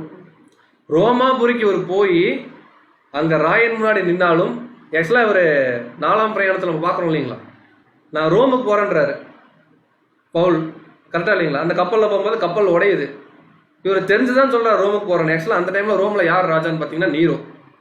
நீரோ மாதிரி ஒரு கொடுமையான ராஜா அந்த பீரியட்ல ரோம்ல இல்ல. பின்னாடிதான் வராங்க, 300க்கு அப்புறம் இன்னொரு ராஜா வர்றாரு. அந்த அளவுக்கு கொடுமையான ராஜாவா இருந்தாலும், நான் ரோமன் அங்க போய் சீசன் நான் அவர்கிட்ட அபாயம் விடுறேன்னு சொல்லி தைரியமா சொல்லி தன்னுடைய வாழ்க்கையை ஒப்பு கொடுத்தாரு. இன்னும் சொல்ல போனா அவர் லைஃபே ஃபர்ஸ்ட் பிரயாணத்திலேயே பல பிரச்சனை, கல் எடுத்து அடிக்கிறாங்க, சாவுக்கு எதுவோ அடி வாங்கிட்டு வந்தா ஊழியம் முடிச்சுட்டு வராரு. முடிச்சுட்டு வந்தானே வர்ணபா கூப்பிடுறாரு, நம்ம செகண்ட் முறை என்ன பண்ணலாம் ஊழியத்துக்கு. அப்போ ஒவ்வொரு முறையும் ஊழியத்து நிமித்தமா பல பிரச்சனைகள் வந்தாலும் இவங்க எடுக்கிற முடிவெல்லாம் எப்படி இருந்துச்சுன்னு பாத்தீங்கன்னா, ஐயோ போயிட்டு வந்தா ரொம்ப கஷ்டமா இருக்கு, இன்னும் 2-3 வருஷம் போகவே கூடாது அப்படியெல்லாம் எடுக்கவே. இமிடியேட்டா நம்ம சபைகளை சந்திக்கணும், தேவனுடைய வார்த்தைகளை போதிக்கணும், இதுக்காக இந்த சரீரம் செத்து விழுந்தாலும் பரவாயில்லன்னு சொல்லி முடிவு எடுத்து தான் போனாங்க. சரி, இவங்கெல்லாம் ஓகே, பவுல்லாம் கூட நம்ம எடுத்துக்கலாம், அவர்லாம் நல்ல ஸ்பீக்கருங்க அப்படின்னு சொல்லி கூட நம்ம ஒரு கேட்டகரியில வச்சுக்கலாம். பவுல் கூட ஒருத்தர் இருந்தாரு, மறைமுகமான அன்சைன் ஹீரோன்னு சொல்லலாம். அன்சன் ஹீரோ பர்னபால்ல இன்னொரு அன்சன் ஹீரோ யாருன்னு பாத்தீங்கன்னா லூக்கா. இப்ப லூக்கா கிட்டத்தட்ட ஒரு சாவுக்கேதுவான முடிவு தான் எடுத்தார். ஒரு துறவா பட்டணத்தில் இருக்கக்கூடிய ஒரு டாக்டர். இன்னைக்கு ரேஞ்சுக்கு டாக்டர் எந்த அளவுக்கு நமக்கு தெரியும், அன்னைக்கு இவர் ஒரு டாக்டர். பவுல் கூட ஊழியத்துக்காக தன்னுடைய தொழில் என்ன பண்ணார் தெரியுங்களா? நம்ம கஷ்டப்பட்டு ஒரு கவர்மெண்ட் ஜாப் வாங்கியிருக்கிறோம், ஊழியத்துக்காக அந்த கவர்மெண்ட் ஜாப் ரிசைன் பண்ணுவோம். இன்னைக்கு நம்ம சார் நீங்களாம் வாங்கல, நீங்க என்ன பண்ணலாம், நல்லா பேசலாம், ஓகே வாங்கியிருந்தாலும் பேசிதான் ஆகணும் இல்லைங்களா? ஒருவேளை அந்த மாதிரி எடுத்துக்கங்க கம்பாரிசனுக்காக. ஒரு டாக்டர் போஸ்ட் நிறைய சம்பாதிக்கக்கூடிய ஒரு தொழில் தான் லூக்கா பண்றாரு. ஆனா சத்தியத்துக்காகவும் தன்னுடைய சொந்த சகோதரனுக்காகவும் அங்க ஒரு சாவுக்கேதுவான முடிவு, இதை நான் பண்ணிட்டேன்னா வாழ்வாதாரத்துக்கு என்ன ஆகும், அதை பத்திலாம் அவர் யோசிக்கவே இல்லை. காசு எல்லாம் என்ன பண்றது, அதை பத்திலாம் யோசிக்கல. சகோதரர்கள் சத்தியம், நான் என்ன பண்றேன் போய் பவுல் கூட இருக்கன்னு. பவுல் சாகர வரைக்கும் கூட இருந்த மனுஷங்க. பவுல் கூட ஆரம்பத்துல இணைஞ்சாரு, சாகர வரைக்கும் பவுல் கூட கிட்டத்தட்ட லைஃப் ஸ்பேன் வந்து பாத்தீங்கன்னா பவுல் கூட இருந்தது ஏறக்குறைய 25-30 வருஷம். கம்ப்ளீட்டா பவுல் கூட இருந்து தன்னுடைய வாழ்க்கையை முடிச்சார். இப்ப இவங்கெல்லாம் முடிவு எடுத்தாங்களே, சாவுக்கேதான முடிவு தான். எதுக்கு அப்படின்னு பாத்தீங்கன்னா, தன்னுடைய பழைய மனுஷன் சாகணும். தன்னுடைய தொழில் ஆகட்டும், பிசினஸ் ஆகட்டும், இதெல்லாம் ரெண்டாவது. தேவன், சகோதரர்கள், சத்தியம், சபை வாய்ப்பு, இதுதான் ஃபர்ஸ்ட் ப்ரியாரிட்டின்னு சொல்லி தைரியமா முடிவு எடுத்தாங்க. இன்னைக்கு நம்ம முன்னாடி எப்படி இருக்காங்க பாத்தீங்கன்னா நிக்கிறாங்க. பழைய ஏற்பாட்டுல இன்னொரு கிரேட் எக்ஸாம்பிள் இருக்கு, யாருங்க? சிம்சோன். ஸோ எக்ஸாம்பிள் இவரோட நம்ம நிறுத்திக்கலாம், அப்புறம் கன்க்ளூஷன் போய்க்கலாம். சிம்சோன் எடுத்த ஒரு கிரேட்டஸ்ட் டிசிஷன் என்னன்னு பாத்தீங்கன்னா, அவர் லைஃப்ல சில அப்ஸ் அண்ட் டவுன்ஸ் இருக்கிறத நம்ம கவனிக்கிறோம். ஆனாலும் தன் சாகும்போது தேவன்ட்ட ஒரு ப்ரேயர் பண்றார். தேவனே, ஒரு விஷயம் மாத்திரம் என்ன நினைச்சுக்குவோம். கண்ணு பிடுங்கிட்டாங்க, பலம் இல்லை. ஆக்சுவலா சொல்ல போனா ஒரு டம்மியா கொண்டு போய் ஒரு தூண்ல கட்டி வச்சிருக்காங்க. ஒரே ஒரு நிமிஷம் உங்க பவர் கொடுங்க தேவனே, உங்களுக்காக வாழ்ந்து நான் என்ன பண்ணிடுறேன். இப்போ நீங்க சிம்சோன் எடுத்தீங்கன்னா நெகட்டிவ் பேசுமா பாசிட்டிவ் பேசுமானா பாசிட்டிவ் தான் பேசும். என்ன காரணம்னா எசேக்கியேல் வசனம் தான். ஒரு மனுஷன் லைஃப்ல எவ்வளவு தப்பு பண்ணாலும் சாகும் போது தேவனுக்கென்று வாழ்ந்து செத்தா இதுதான் கவுண்டபிள். இப்ப ஏன் எபிரேயர் 11ஆம் அதிகாரத்துல சிம்சோன் வந்திருக்காருன்னா, பெலிஸ்தியர்களை அழிக்கிறது தான் தேவனுடைய திட்டம். சிம்சோன் அந்த கோயில் இருக்கிற அந்த 2 தூணை இழுத்து அவரும் சாகுறாரு, அவருடைய மாம்சம் அங்க சாகுது. தேவனுடைய திட்டம் அங்க என்ன ஆகுது பாத்தீங்கன்னா நிறைவு. அப்ப நம்ம சாவுக்கு ஏதுவான முடிவு நம்ம லைஃப்ல எடுக்கும்போது ஒருவேளை நம்ம கூட என்ன விட்டுறலாம். இப்ப நமக்கு ஒரு 30 வயசு 35 வயசுல நம்ம வாழ்ந்துருக்கோம்னா, ஒருவேளை துணிஞ்சு தேவனுக்காக ஒரு ஸ்டெப் எடுக்கிறோம், கவர்மெண்ட்டுக்கு அகைன்ஸ்டா எடுக்கிறோம், சத்தியத்துக்காக, நாளைக்கே நம்மளை தூக்கில கூட போடலாம். அப்படி போடும்போது இல்லையே நாளைக்கு தூக்கில போட்டுருவாங்களேன்னு சொல்லிட்டு இன்னைக்கு நம்ம பின் வாங்கணும் அப்படின்னா, தானியல் மாதிரி ஒரு கேரக்டரா ஜொலிக்க முடியாது, அனனியா மிசாயல் மாதிரி நம்ம என்ன பண்ண முடியாது, ஜொலிக்க முடியாது. இப்ப பார்த்த எந்த கேரக்டர் மாதிரியும் நம்ம ஜொலிக்க முடியாது. அப்படி நம்ம ஜொலிக்கலனா நம்ம யாரும் மாற முடியாது. அப்ப இந்த சாவுக்கேதுவான முடிவுங்கிற டைட்டிலே எதுக்கு அப்படின்னு பார்க்கும்போது, நம்ம லைஃப்ல இதை பாசிட்டிவாகவும் முடியும், நெகட்டிவாகவும் முடியும். எல்லாமே பழைய மனுஷனோட முடிஞ்சிடும். நம்ம முடிவு மட்டும் எடுத்தோம்னா புது சிருஷ்டி என்னவா மாறிடும் பாத்தீங்கன்னா சபையா மாறிடும். சில வசனங்கள் பார்த்து இந்த பாடத்தை முடிக்கலாம். வாசிக்கலாம். லூக்கா 14ஆம் அதிகாரம் 28, 29, 30. லூக்கா 14ஆம் அதிகாரம் 28ஆம் வசனம் முதல். உங்களில் ஒருவன் ஒரு கோபுரத்தை கட்ட மனதாய் இருந்து அஸ்திவாரம் போட்ட பின்பு முடிக்க திராணி இல்லாமல் போனார். பார்க்கிறவர்கள் எல்லாரும் இந்த மனுஷன் கட்ட தொடங்கி முடிக்க திராணி இல்லாமல் போனார் என்று சொல்லி தன்னை பரியாசம் பண்ணாதபடிக்கு அதை கட்டி தீர்க்கிறதற்கு தனக்கு நிர்வாகம் உண்டோ இல்லையோ என்று முன்பு அவன் உட்கார்ந்து செல்லும் செலவை கணக்கு பாராமல் இருப்பாங்க. இது கட்டாயம் நம்ம ஞானஸ்தானம் எடுக்கும் போது எல்லா சகோதரர்களும் நமக்கு போதிச்ச வசனம் தான். நீங்க பேப்டிஸ்ட் எடுக்க போறீங்க, நீங்க கோயிலா மாற போறீங்க, கோயில் கட்ட போறீங்க, நீங்க தான் அந்த ஆலயம். இப்பவே செல்லும் செலவு என்ன பண்ணுங்க. சத்தியத்துக்குள்ள வந்தா இது பிளஸ் இது மைனஸ் நல்லா பிளான் பண்ணிக்கங்க, அப்புறம் பேப்டிஸ்ட் எடுங்க நம்முடைய சகோதரர் சொல்லியிருப்பாங்க. இப்ப அதெல்லாம் தெரிஞ்சு நம்ம ஞானஸ்தானத்தை நம்முடைய வாழ்க்கையை வச்சாச்சு. ஞானஸ்தானத்துல என்ன வச்சிருக்கோம்னா, பழைய மனுஷன் நாங்க ஒழிச்சிட்டோம், புது சிஷ்யம் என்ன பண்றோம், புது சிஷ்யம் என்ன பண்றோம், வளர்த்துறோம். அப்ப டெய்லி நம்ம முடிவு எடுக்கிறோம் பாருங்க. நீங்க நல்லா திங்க் பண்ணி பாருங்க. நம்ம மார்னிங் எழுந்ததுல இருந்து நைட் நம்ம திருப்பி ப்ரேயர் பண்ணி தூங்குற வரைக்கும் நிறைய முடிவுகள் நம்ம எடுக்கிறோம். சின்ன சின்ன முடிவுகளாக கூட இருக்கலாம். அது ஒரு ப்ரேயர் பண்ற டைம்ல நம்ம கடைக்கு போறதாகட்டும், ஏதோ சின்ன சின்ன முடிவுகள். எல்லா முடிவுகளுமே நம்முடைய புது சிருஷ்டியை வளர்க்கிற மாதிரி இருக்கா, இல்ல பழைய மனுஷனை வளர்க்கிற மாதிரி இருக்கா? ஒருவேளை பழைய மனுஷனை வளர்க்கிற மாதிரியும் இந்த பூமியில இன்னும் நம்ம சில காலம் நல்லா வாழ்றதுக்காகவும் குடும்பத்தோட சந்தோஷமா இருக்கிறதுக்காகவும் ஒருவேளை நம்ம பிளான் பண்ணோம் அப்படின்னா இதுவும் சாவுக்கு ஏதுவான முடிவு தான். பழைய மனுஷனுக்கல்ல, புது சிருஷ்டியை நம்ம கொஞ்சம் கொஞ்சமா அந்த குழந்தை பிறக்கூடாம என்ன பண்றோம், கொண்டுட்டு இருக்கோம்னு பார்க்கணும். அதான் சொல்றாரு, செல்லும் செலவை முன்னாடி என்ன பண்ணிக்கங்க, இங்க இழந்தா பரலோகத்துல கிரீடம், இங்க நிறைய சேர்த்து வச்சீங்கன்னா பரலோகத்துல ஒண்ணும் கிடைக்காது. இப்ப நம்ம கணக்கு பார்த்துட்டோம், இங்க எல்லாத்தையும் இழக்கிறோம்னு முடிவு பண்ணி தான் வந்திருக்கிறோம். பட் எத்தனை இடத்துல தேவனுக்காக நம்ம நின்றுக்கிறோம், தாவீது மாதிரி. எத்தனை இடத்துல பெரிய பெரிய அதிகாரங்களுக்காக தேவன் சார்பா போய் ரிக்வஸ்ட் பண்ணி பர்மிஷன் வாங்கியிருக்கிறோம், நெகேமியா மாதிரி. எத்தனை இடத்துல மரணத்துக்குள்ள போயிட்டு வந்திருக்கிறோம், அனனியா, மிசாயேல், தானியேல், ஈவன் இன்ஃபேக்ட் சில சகோதரர்கள் செத்துருந்தாங்கன்னா யோவான் சாணன் கூட அவங்களுக்கு பொருந்துவாங்க. அல்டிமேட்டா எக்ஸாம்பிள் யாருன்னா இயேசு கிறிஸ்து. இப்போ கரண்ட் பிரச்சனை என்னன்னு பாத்தீங்கன்னா இதுதான் பிரச்சனை, COVID-19 இல்லைங்களா? இப்போ இந்த COVID-19க்கு இருக்கு இந்த பாடத்துக்கு என்ன பிரதர் கனெக்ஷன் கொடுக்க வரீங்க அப்படின்னு நம்ம கேட்கும்போது ஒரே ஒரு பாயிண்ட் தான். இப்போ நம்ம ஒருவேளை இந்த COVID-19னால நம்முடைய பொருளாதாரம் கட்டாயம் என்ன இருக்கு, எல்லாருக்கும் பாதிக்கப்பட்டிருக்கும். இப்போ அடுத்து இமீடியட்டா நம்முடைய பொருளாதாரத்தை தூக்கி நிறுத்தறதுக்காக நம்ம போனோம்னு வச்சுக்கோங்களேன், வேகமா முடிவு எடுக்கிறோம், சாவுக்கு எதுவான முடிவு. எதுக்கு? இப்போ நமக்கு என்ன சிம்டம்ஸ் தேவன் கொடுக்குறாருன்னா, நிறைய வியாதி வருது, நிறைய பேர் சாகுறாங்க, உலகம் ஒரு அழிவுக்குள்ள போயிட்டு இருக்குன்னு தேவன் சொல்லக்கூடிய எல்லா பாயிண்ட்டுமே எங்க வந்து நிக்குதுன்னா, கொஞ்ச நாள் தான் இருக்கு, சீக்கிரம் நீங்க என்ன மாதிரி இருங்க சபையர். அப்ப இங்க என்ன முடிவு எடுக்கணும்னா, நான் ஒரு சாவுக்கு எதுவான முடிவு எடுக்கிறேன் இனிமேல் என் லைஃப்ல, அந்த முடிவு எல்லாமே என் புது சிஸ்டி என்ன ஆகும், வளருமே தவிர என்னுடைய பழைய மனுஷன் வளராதுன்னு தைரியம் வைக்கணும். இன்ஃபேக்ட் பொருளாதாரத்திலிருந்து எல்லாமே நாளைக்கு நமக்கு பிரச்சனையா வரும், இன்னும் மோசமா போகும் வரக்கூடிய நாட்கள். அப்படி வரக்கூடிய நாட்கள் மோசமா போகுதுன்னு பார்த்துட்டு இவ்வளவு நாளா நம்ம பிடிச்சி வச்ச விசுவாசத்தையும் நம்முடைய அந்த ஸ்பிரிட்டையும் கொஞ்சம் அப்படி லூஸ் விட்டோம் அப்படின்னா இவ்வளவு தூரம் பட்ட பிரயாசம் என்ன பார்த்தீங்கன்னா அங்க வேஸ்டா போயிடும். ஸோ ஆல்வேஸ் நம்முடைய அந்த புது சிஸ்டி என்ன பண்ணணும் பார்த்தீங்கன்னா, ஸோ பாடத்துடைய ஆரம்பத்தில் நம்ம சொன்னதுதான் டிசிஷன் மேக்கிங்.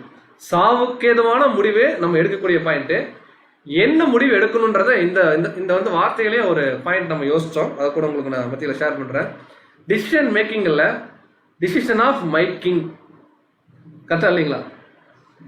என்னுடைய ராஜா என்ன முடிவு எடுக்கிறாரோ அதுதான் என்னுடைய முடிவு. அப்ப இயேசு கிறிஸ்து ஒருவேளை நம்ம பர்சனல் லைஃப்ல சில இடத்துல ஸ்ட்ரகிள் ஆகிறோம், முடிவு எடுக்க முடியலன்னா, அங்க இயேசு கிறிஸ்துவோ அப்போஸ்தலனாகிய பவுலோ இருந்திருந்தாங்கன்னா இப்படி யோசிப்பாங்களா இல்ல இந்த மாதிரி யோசிப்பாங்களா நம்ம யோசிச்சோம்னா கட்டாயம் அவங்களுடைய முடிவை நம்ம எடுத்தோம்னா நம்ம யாரா மாறிடலாம் பார்த்தீங்கன்னா சபையா மாறிடலாம்.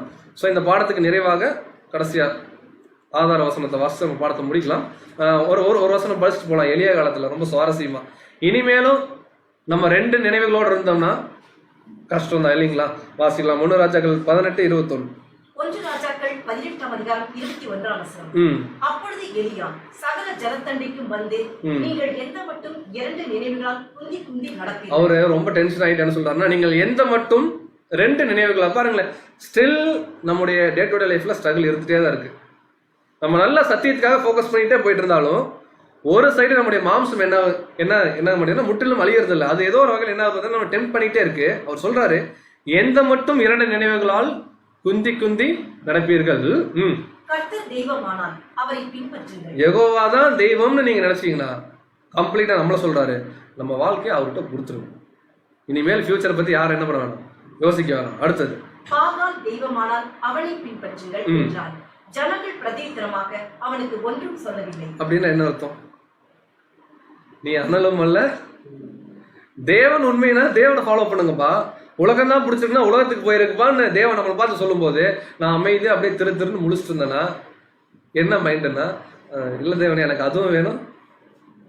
அந்த மாதிரி 2 நினைவுகளால நம்ம என்ன பண்ணக்கூடாதுன்னா குந்தி குந்தி நடக்கூடாதுன்னு பார்க்கும்போது நம்ம தைரியமா துணிஞ்சு முடிவு எடுத்துடணும். இதனால எனக்கு பல லாஸ், பரவாயில்ல, நான் சாவுக்கு எதுவா முடிவு எடுக்கிறேன், என்னுடைய வாழும் உரிமையை நான் என்ன பண்றேன், தேவனுக்காக தியாகம் பண்றேன். பவுல் பேதுரு மாதிரி நான் தியாகம் பண்றேன்னு முடிவு எடுத்தோம் அப்படின்னா கட்டாயமாக தேவன் ஒருபோதும் நம்மளை வெக்கப்பட்டு போக விட மாட்டார். சபைங்கிற அந்த செலெக்ஷனுக்குள்ள நம்ம தூக்கிடுவார், சபையா மாறிடுவோம்னு பார்த்தோம். இதான் நம்ம ஆதார வசமா வாசிச்சோம். அதை படிச்சு இந்த பாடத்தை முடிக்கலாம். பிலிப்பியர் 3ஆம் அதிகாரம் 13-14 வசனம் முதல்ல படிக்கலாம். பிலிப்பியர் 3ஆம் அதிகாரம் 13-14 வசனங்கள். சகோதரரே, அதை பிடித்துக் கொண்டேன் என்று நான் எண்ணுகிறதில்லை. ஒன்று செய்கிறேன், பின்னானவைகளை மறந்து முன்னானவைகளை நாடி ம். கிறிஸ்து இயேசுவுக்குள் தேவன் அழைத்த பரம அழைப்பின் பந்தய பொருளுக்காக இலக்கை நோக்கி தொடர்கிறது. அப்ப இது ஒரு டிசிஷன் மேக்கிங்கா இல்லைங்களா? இதுதான் ஒண்டர்ஃபுல் டிசிஷன் மேக்கிங் இல்லைங்களா? சாவுக்கு எதுவான முடிவு. பவுலுக்கு இதனால என்ன லாஸ் தெரியுங்களா? அவர் ரோமன் கவர்மெண்ட்ல ஒரு கவர்மெண்ட் ஆபீசர், லாஸ். அவர் நினைச்சிருந்தா ஃபேமிலியோட சந்தோஷமா இருந்திருக்கலாம், லாஸ். அவர் நினைச்சிருந்தா யூத அதிகாரிகளோட சேர்ந்து ஒரு நல்ல ஒரு போஸ்டிங்ல இருந்து எல்லாத்தையும் மிரட்டிட்டு இருந்திருக்கலாம். எல்லாமே எனக்கு வேணாம், குப்பை அப்படின்னாரு. ஏன் குப்பைன்னாருன்னா அவர் எடுத்த டிசிஷன் அந்த மாதிரி. சாவுக்கு ஏதுவான முடிவு. எங்க போய் இயேசு கிறிஸ்து பத்தி பேசினாலும் என்ன அடிச்சு கொள்ளுவாங்கன்னு பவுலுக்கு தெரியும். கொல்லுட்டோம், இந்த சரீரம் தானே விழுகும். அப்படி இந்த சரீரம் விழும்போது நான் என்ன உயிர்த்திருந்தேன், கிறிஸ்துவோட போயிடுவேன்னு சொல்லி ரொம்ப ஸ்ட்ராங்கா இருந்தாரு. அதான் சொல்றாரு, நான் அந்த சபை வாய்ப்பை அடைஞ்சிட்டேன்னு நான் சொல்றது இல்ல. அவர் சொல்றாரு, ஒண்ணு மாத்திரம் செய்யறேன், பின்னானவைகளை மறந்து முன்னானவைகளை நாடி கிறிஸ்து இயேசுவுக்குள் தேவன் அழைத்த. இதேதான் நமக்கும், கிறிஸ்து இயேசுவுக்குள் தேவன் அழைத்த அந்த பரம அழைப்பின் பந்தய பொருளுக்காக என்ன பண்றேன்னா, என் டார்கெட் சபை தான். கொரோனா வந்தாலும் சரி, வேற என்ன இருக்குங்க, நெபோலா வந்தாலும் சரி, சுனாமி வந்தாலும் சரி, இல்லை வீட்டில் யாராவது செத்து போனாலும் சரி, என் டார்கெட் என்னன்னா, எப்படியாவது கிறிஸ்துவுடைய கிருபை நிமித்தமா நான் சபையா, அதுக்காக எவ்வளோ லாஸ் ஆனாலும் ஈவன் நம்முடைய உயிரவே நம்ம சொல்லணும், என் உயிரை கூட தேவனுடைய சமூகத்தில் என்ன பண்றேன்னா துணிஞ்சு நான் ஒப்பு கொடுக்குறேன்ற ஒரு கான்ஃபிடன்ட் இருந்துச்சு அப்படின்னா கட்டாயமா வேற எந்த விஷயமே பாதிக்காது. நம்ம என்ன ஆயிடுவோம்னு பார்த்தீங்கன்னா சபையா மாறிடுவோம். ஸோ கடைசியாக எந்த வார்த்தையும் படிச்சு பாடத்தை முடிக்கலாம்.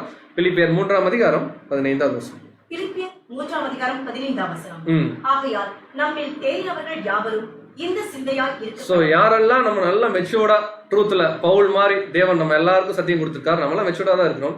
நம்ம எல்லாருமே இதே சிந்தனையா தான் இருக்கணும். எப்பவுமே நம்முடைய தாட் ப்ராசஸ் என்னன்னா, நான் சபையாகணும்.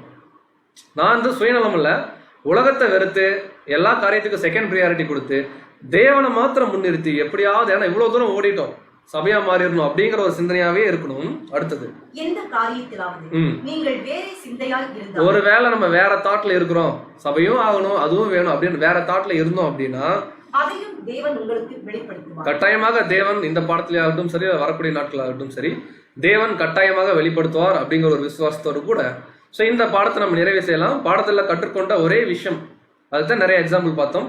சாவுக்கு ஏதுவா முடிவெடுக்க நம்ம பழகிக்கணும். அதன் நிமித்தமா நம்முடைய சரீரம் செத்து விழுந்தாலும் சரி, நம்ம எடுக்கிற முடிவுடைய ரிசல்ட்டு நம்மளை சபையா மாற்றணும், அவ்வளவுதானே தவிர வேற எதை குறித்து நம்ம யோசிக்க வேணாம். காரணம், எல்லாமே தேவனுடைய திட்டத்தின்படி, அவருடைய அனாதி தீர்மானத்தின்படி, அவருடைய கைடன்ஸ்ல தான் இந்த உலகத்துல எல்லா காரியங்களும் இன்ச் பை இன்ச்சா என்ன ஆயிட்டு இருக்குன்னு பாத்தீங்கன்னா. ஸோ அந்த விசுவாசத்தோடு கூட இன்னும் தொடர்ந்து தேவனுக்கு பிரியமாக உற்சாகமாக நம்ம வாழ்ந்து மரித்து கிறிஸ்துவுக்குள்ளாக அந்த இலக்கை நம்ம அடைய தேவன் தாமே நமக்கு கிருபை செய்வாராக.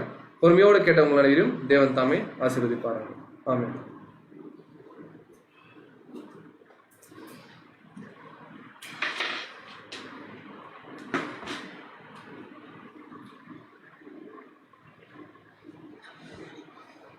அன்புக்குரிய சகோதர சகோதரிகளே, நம்முடைய அன்பு சகோதரர் நித்தின் அவர்கள் வந்து இன்றைய தினத்திலும் கூட டிசிஷன் மேக்கிங், அதுலேயும் எந்த டிசிஷனை பற்றி அதிகமாக அவர் சொன்னார்னு பார்த்தீங்கன்னா, நம்முடைய பழைய மனுஷனை கொள்வதற்கு தேவன் வந்து சில சூழ்நிலையை ஏற்படுத்தும் போது அந்த சூழ்நிலைகளை நம்ம எப்படி வந்து கரெக்டாக டிசைட் பண்ணி போகிறது அப்படிங்கிறத பற்றி ஒரு கருத்தை சொன்னார். இப்போ சகோதரத்து சப்ஜெக்ட் கூட எனக்கு ஒரு விஷயம் யோசிக்கும் போது என்ன தோணுதுன்னா, நம்ம வெள்ளிக்கிழமை பார்த்த சப்ஜெக்டுடைய ஒரு அடுத்த தொடர்ச்சி மாதிரி எனக்கு என்னமோ தெரியுது. ஏன்னு பார்த்தீங்கன்னா, அந்த இடத்துல கூட அந்த டிசிஷனுங்கிற பாயிண்ட் நம்ம யோசிக்கல. ஆனால் சகோதரர் கரெக்டாக நீங்கள் அதை சொன்னார் கருத்தை. எந்தெந்த இடத்துல நமக்கு டிசிஷன் அதிகமாக எடுக்க வேண்டிய தேவை ஏற்படுது, எங்கே கரெக்டாக டிசிஷன் எடுக்கணும்னு பார்த்தீங்கன்னா, எந்தெந்த இடத்துல மனுஷனுடைய சட்டமும் தேவனுடைய சட்டமும் மேட்ச் ஆகாமல் இருக்கோ அப்போ கரெக்டாக டிசிஷன் எடுக்கணும். அதான் சகோதரர் சப்ஜெக்டில் நீங்கள் சொன்ன ஒரு கருத்து. எந்தெந்த இடத்துலலாம் தேவனுடைய சட்டமும் மனுஷனுடைய சட்டமும் மேட்ச் ஆகலையோ அப்போ நம்ம தேவனுடைய சட்டம் தான் முக்கியங்கிற டிசிஷனை யார் கரெக்டாக இருக்கிறாங்களோ அவங்க தான் தங்களுடைய பழைய மனுஷனை கொல்ல முடியும். பழைய மனுஷனை கொல்லணும் அப்படிங்கிற வார்த்தையை தான் சகோதரர் வந்து இன்னைக்கு சப்ஜெக்டில் வந்து ஒரு அருமையான ஒரு பாயிண்ட்டாக வந்து அவர் கொடுத்துட்டார். டிசிஷன் அப்படிங்கிறது ஒரு மனுஷனை எங்கே கொண்டு போய் விடும் அப்படின்னு பார்த்தோம்னா, டிசிஷன் அப்படிங்கிறது தான் மனுஷனை எங்கே கொண்டு போய் விடுமோ அங்கே கொண்டு போய் விடும். அதுதான் சரியான பதில். ஒரு பெரிய நபராக கூட இருக்கலாம், அந்த நபர் வந்து ஒரு கொஞ்ச நாளில் பார்த்தீங்கன்னா ரொம்ப மோசமான சூழ்நிலைக்கு போகிறதுக்கு கூட காரணம் அவர் எடுத்த டிசிஷனாக தான் இருக்கும். ஒரு சாதாரண ஆளாக இருப்பார், அவர் கொஞ்ச நாளில் பார்த்தீங்கன்னா உலக பிரகாரமாக சொல்கிறேன் உதாரணம், ஒரு பெரிய மனுஷனா மாறிடுவார். எல்லாரும் போற்றத்தக்க வகையில ஒரு பெரிய ஆளா மாறுறாருன்னா அதுக்கும் காரணம் அவருடைய டிசிஷனா தான் இருக்கும். எக்ஸ்டர்னல் ஃபோர்ஸ் எல்லாம் ஒண்ணுமே கிடையாது. அது எல்லாமே நமக்கு வந்துட்டு போயிட்டு தான் இருக்கும். பட் வந்துட்டு போயிட்டு இருக்கிற சூழ்நிலைக்கு மத்தியில நம்ம எடுக்கக்கூடிய முடிவுகள் தான் நம்ம எங்க இருக்கணுங்கிறத தீர்மானிக்கும். அந்த மாதிரி நமக்கு இன்னைக்கு பைபிள் இருந்து அப்போஸ்தலன் பவுல் சொல்லக்கூடிய முடிவுகள் எல்லாத்தையும் விடுவதற்கு நான் தயாரா இருக்கிற ஒரு டிசிஷன் அவர் எடுத்ததுனால தான் அவர் இன்னைக்கு இந்த நிலைமையில நமக்கு எல்லா சப்ஜெக்ட்லயும் கவுன்சிலிங் கொடுக்கக்கூடிய வசனங்களை பூரா பாத்தீங்கன்னா அவரு எழுதியிருக்காரு. சரி, இப்ப கடைசியா நான் உங்ககிட்ட ஒரு எல்லாத்தையும் ஒரு கேள்வி கேட்கிறேன். நம்ம எடுத்ததுலயே சூப்பரான பியூட்டிஃபுல்லான அருமையான பெரிய டிசிஷன் எதுங்க? நம்முடைய ஞானஸ்தானம். ஏன்னா அப்ப நம்ம எப்படி இருந்திருப்போம் தெரியுமா? புதிதாய் பிறந்த குழந்தைகளை போல மனசெல்லாம் அப்படியே ரொம்ப சுத்தமா பேசிக் சப்ஜெக்ட் கேட்டு ஒரு பயங்கரமான ஆர்வத்தோட சந்தேகமே இல்லாம ஒரு டிசிஷன் எடுத்திருப்போம் பேப்டிஸ்டுக்கு, இல்லைங்களா? பேப்டிஸ்ட் எடுக்கிறது இந்த டிசிஷன் வந்து ஒரு ஆரம்பமே தவிர அது முடிவு கிடையாது. ஸோ ஆரம்பமே நம்ம சூப்பராக ஆரம்பிச்சிருக்கோம் டிசிஷன் எடுத்துன்னா, அப்போ ஒவ்வொரு நாளும் நம்முடைய வாழ்க்கையில் எப்படி டிசிஷன் எடுக்கணும்? எப்படி எடுக்கணும்னா, தேவன் உலகம், நம்முடைய மாம்சம் நம்முடைய புது சிருஷ்டி, இது ரெண்டு கடையில் நடக்கிற போராட்டத்தில் நம்ம டிசிஷன்ஸ் எப்படி இருக்கணும்னா, உலகத்தை அழிக்கணும், நம்முடைய பழைய மனுஷன் அழிக்கணும் அப்படிங்கிற வகையில் டிசிஷன்ஸ் எடுத்தோம்னா கண்டிப்பாக அப்போஸ்தலன் பவுல் எடுத்த டிசிஷனுக்கு நம்மளும் போயிடலாம். நல்ல போராட்டத்தை போராடி ஓட்டத்தை முடித்தேன் அப்படிங்கிற கண்டிஷனுக்கு நம்ம போயிடலாம் அப்படிங்கிறதையும் சகோதரர் வாயிலாகவும் சத்தியத்தின் வாயிலாகவும் இன்றைக்கு நாம் தெரிந்து கொண்டோம். சகோதரருக்கும் தேவனுக்கும் நாம் நன்றி தெரிவித்துக் கொண்டு அனைவரும் எழுந்து நின்று நம்முடைய பாடல் புஸ்தகத்தில் உள்ள 49வது பாடலை நாம் பாடுவோம். கல்கள் கூப்பிடும் நீ பேசாவிட்டால் என்ற பாடலை நாம் அனைவரும் எழுந்து நின்று பாடுவோம். பாட்டு புஸ்தகத்தில் உள்ள பாட்டு எண் 49 உங்களுக்கு டிஸ்பிளேலையும் வந்திருக்கும். கூப்பிடும் நீ பேசாவிட்டால், இந்த கல்கள் கூப்பிடும் நீ பாடாவிட்டால், கல்கள் கூப்பிடும் நீ பேசாவிட்டால், இந்த கல்கள் கூப்பிடும் நீ பாடாவிட்டால், ஆபிரகாமின் புத்திரரென்போர் ஆண்டவரை மறந்து விட்டார், ஆபிரகாமின் புத்திரரென்போர் ஆண்டவரை மறந்து விட்டார், கல்களால் தன் பிள்ளைகளாக்க வல்லவருண்டு தெரியுமா, கல்களால் தன் பிள்ளைகளாக்க வல்லவருண்டு தெரியுமா, கல்கள் கூப்பிடும் நீ பேசாவிட்டால், இந்த கல்கள் கூப்பிடும் நீ பாடாவிட்டால், வேதம் கற்று போதிப்போரும் சத்தியத்தை மறுதலிப்பார், வேதம் கற்று போதிப்போரும் சத்தியத்தை மறுதலிப்பார், ஆயக்கார பாவிகளும் பரலோகில் இடம் பெறுவாரே, ஆயக்கார பாவிகளும் பரலோகில் இடம் பெறுவாரே, கல்கள் கூப்பிடும் நீ பேசாவிட்டால், இந்த கல்கள் கூப்பிடும் நீ பாடாவிட்டால், ராஜ்யத்தின் புத்திரரென்போர் அழைப்பை அசட்டை பண்ணிவிட்டார், ராஜ்யத்தின் புத்திரரென்போர் அழைப்பை அசட்டை பண்ணிவிட்டார், வேலி அருகே உள்ள மனிதர் கல்யாண சாலை நிரப்புவார், வேலி அருகே உள்ள மனிதர் கல்யாண சாலை நிரப்புவார், கல்கள் கூப்பிடும் நீ பேசாவிட்டால், இந்த கல்கள் கூப்பிடும் நீ பாடாவிட்டால். நம்முடைய இந்த ஆராதனைக்கு நிறைவாக நம்முடைய அன்பு சகோதரர் சிந்தன் அவர்கள் வந்து ஜெபத்தை ஏறெடுக்கும்படியாக கேட்டுக்கொள்ளப்படுகிறது. அதற்கு பின்பு அறிவிப்புகள் நாம் வாசிக்க கேட்போம்.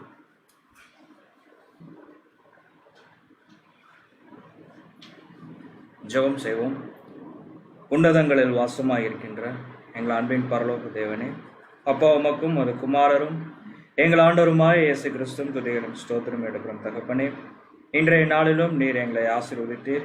இப்படியாக உம்முடைய பிள்ளைகளாக இருந்து இந்த நாளிலும் உம்முடைய ஆராதனை வேளையில நாங்கள் கலந்து கொண்டு உம்முடைய சத்திய வார்த்தைகளை நாங்கள் கேட்கும்படியாகவும் தகப்பன்தாமே நீர் செய்த இந்த கிருபைக்காக நம்ம ஸ்தோத்திரிக்கிறோம் தகப்பனே.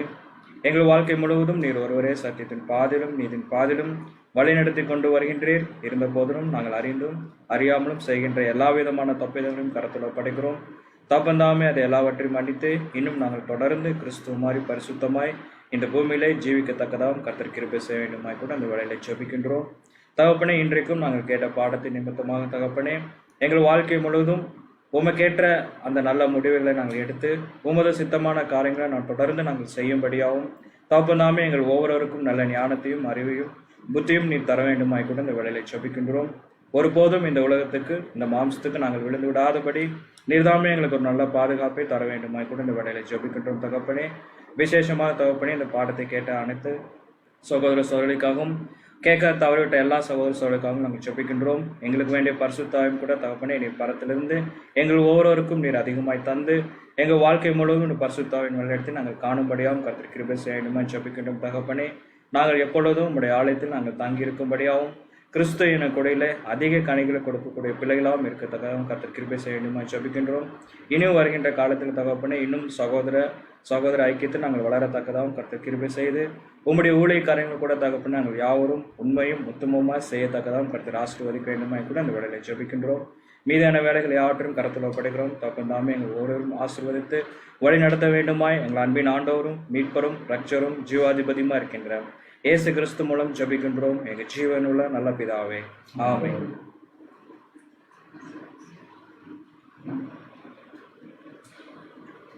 அனைவரும் அமரலாம். அறிவிப்புகள்.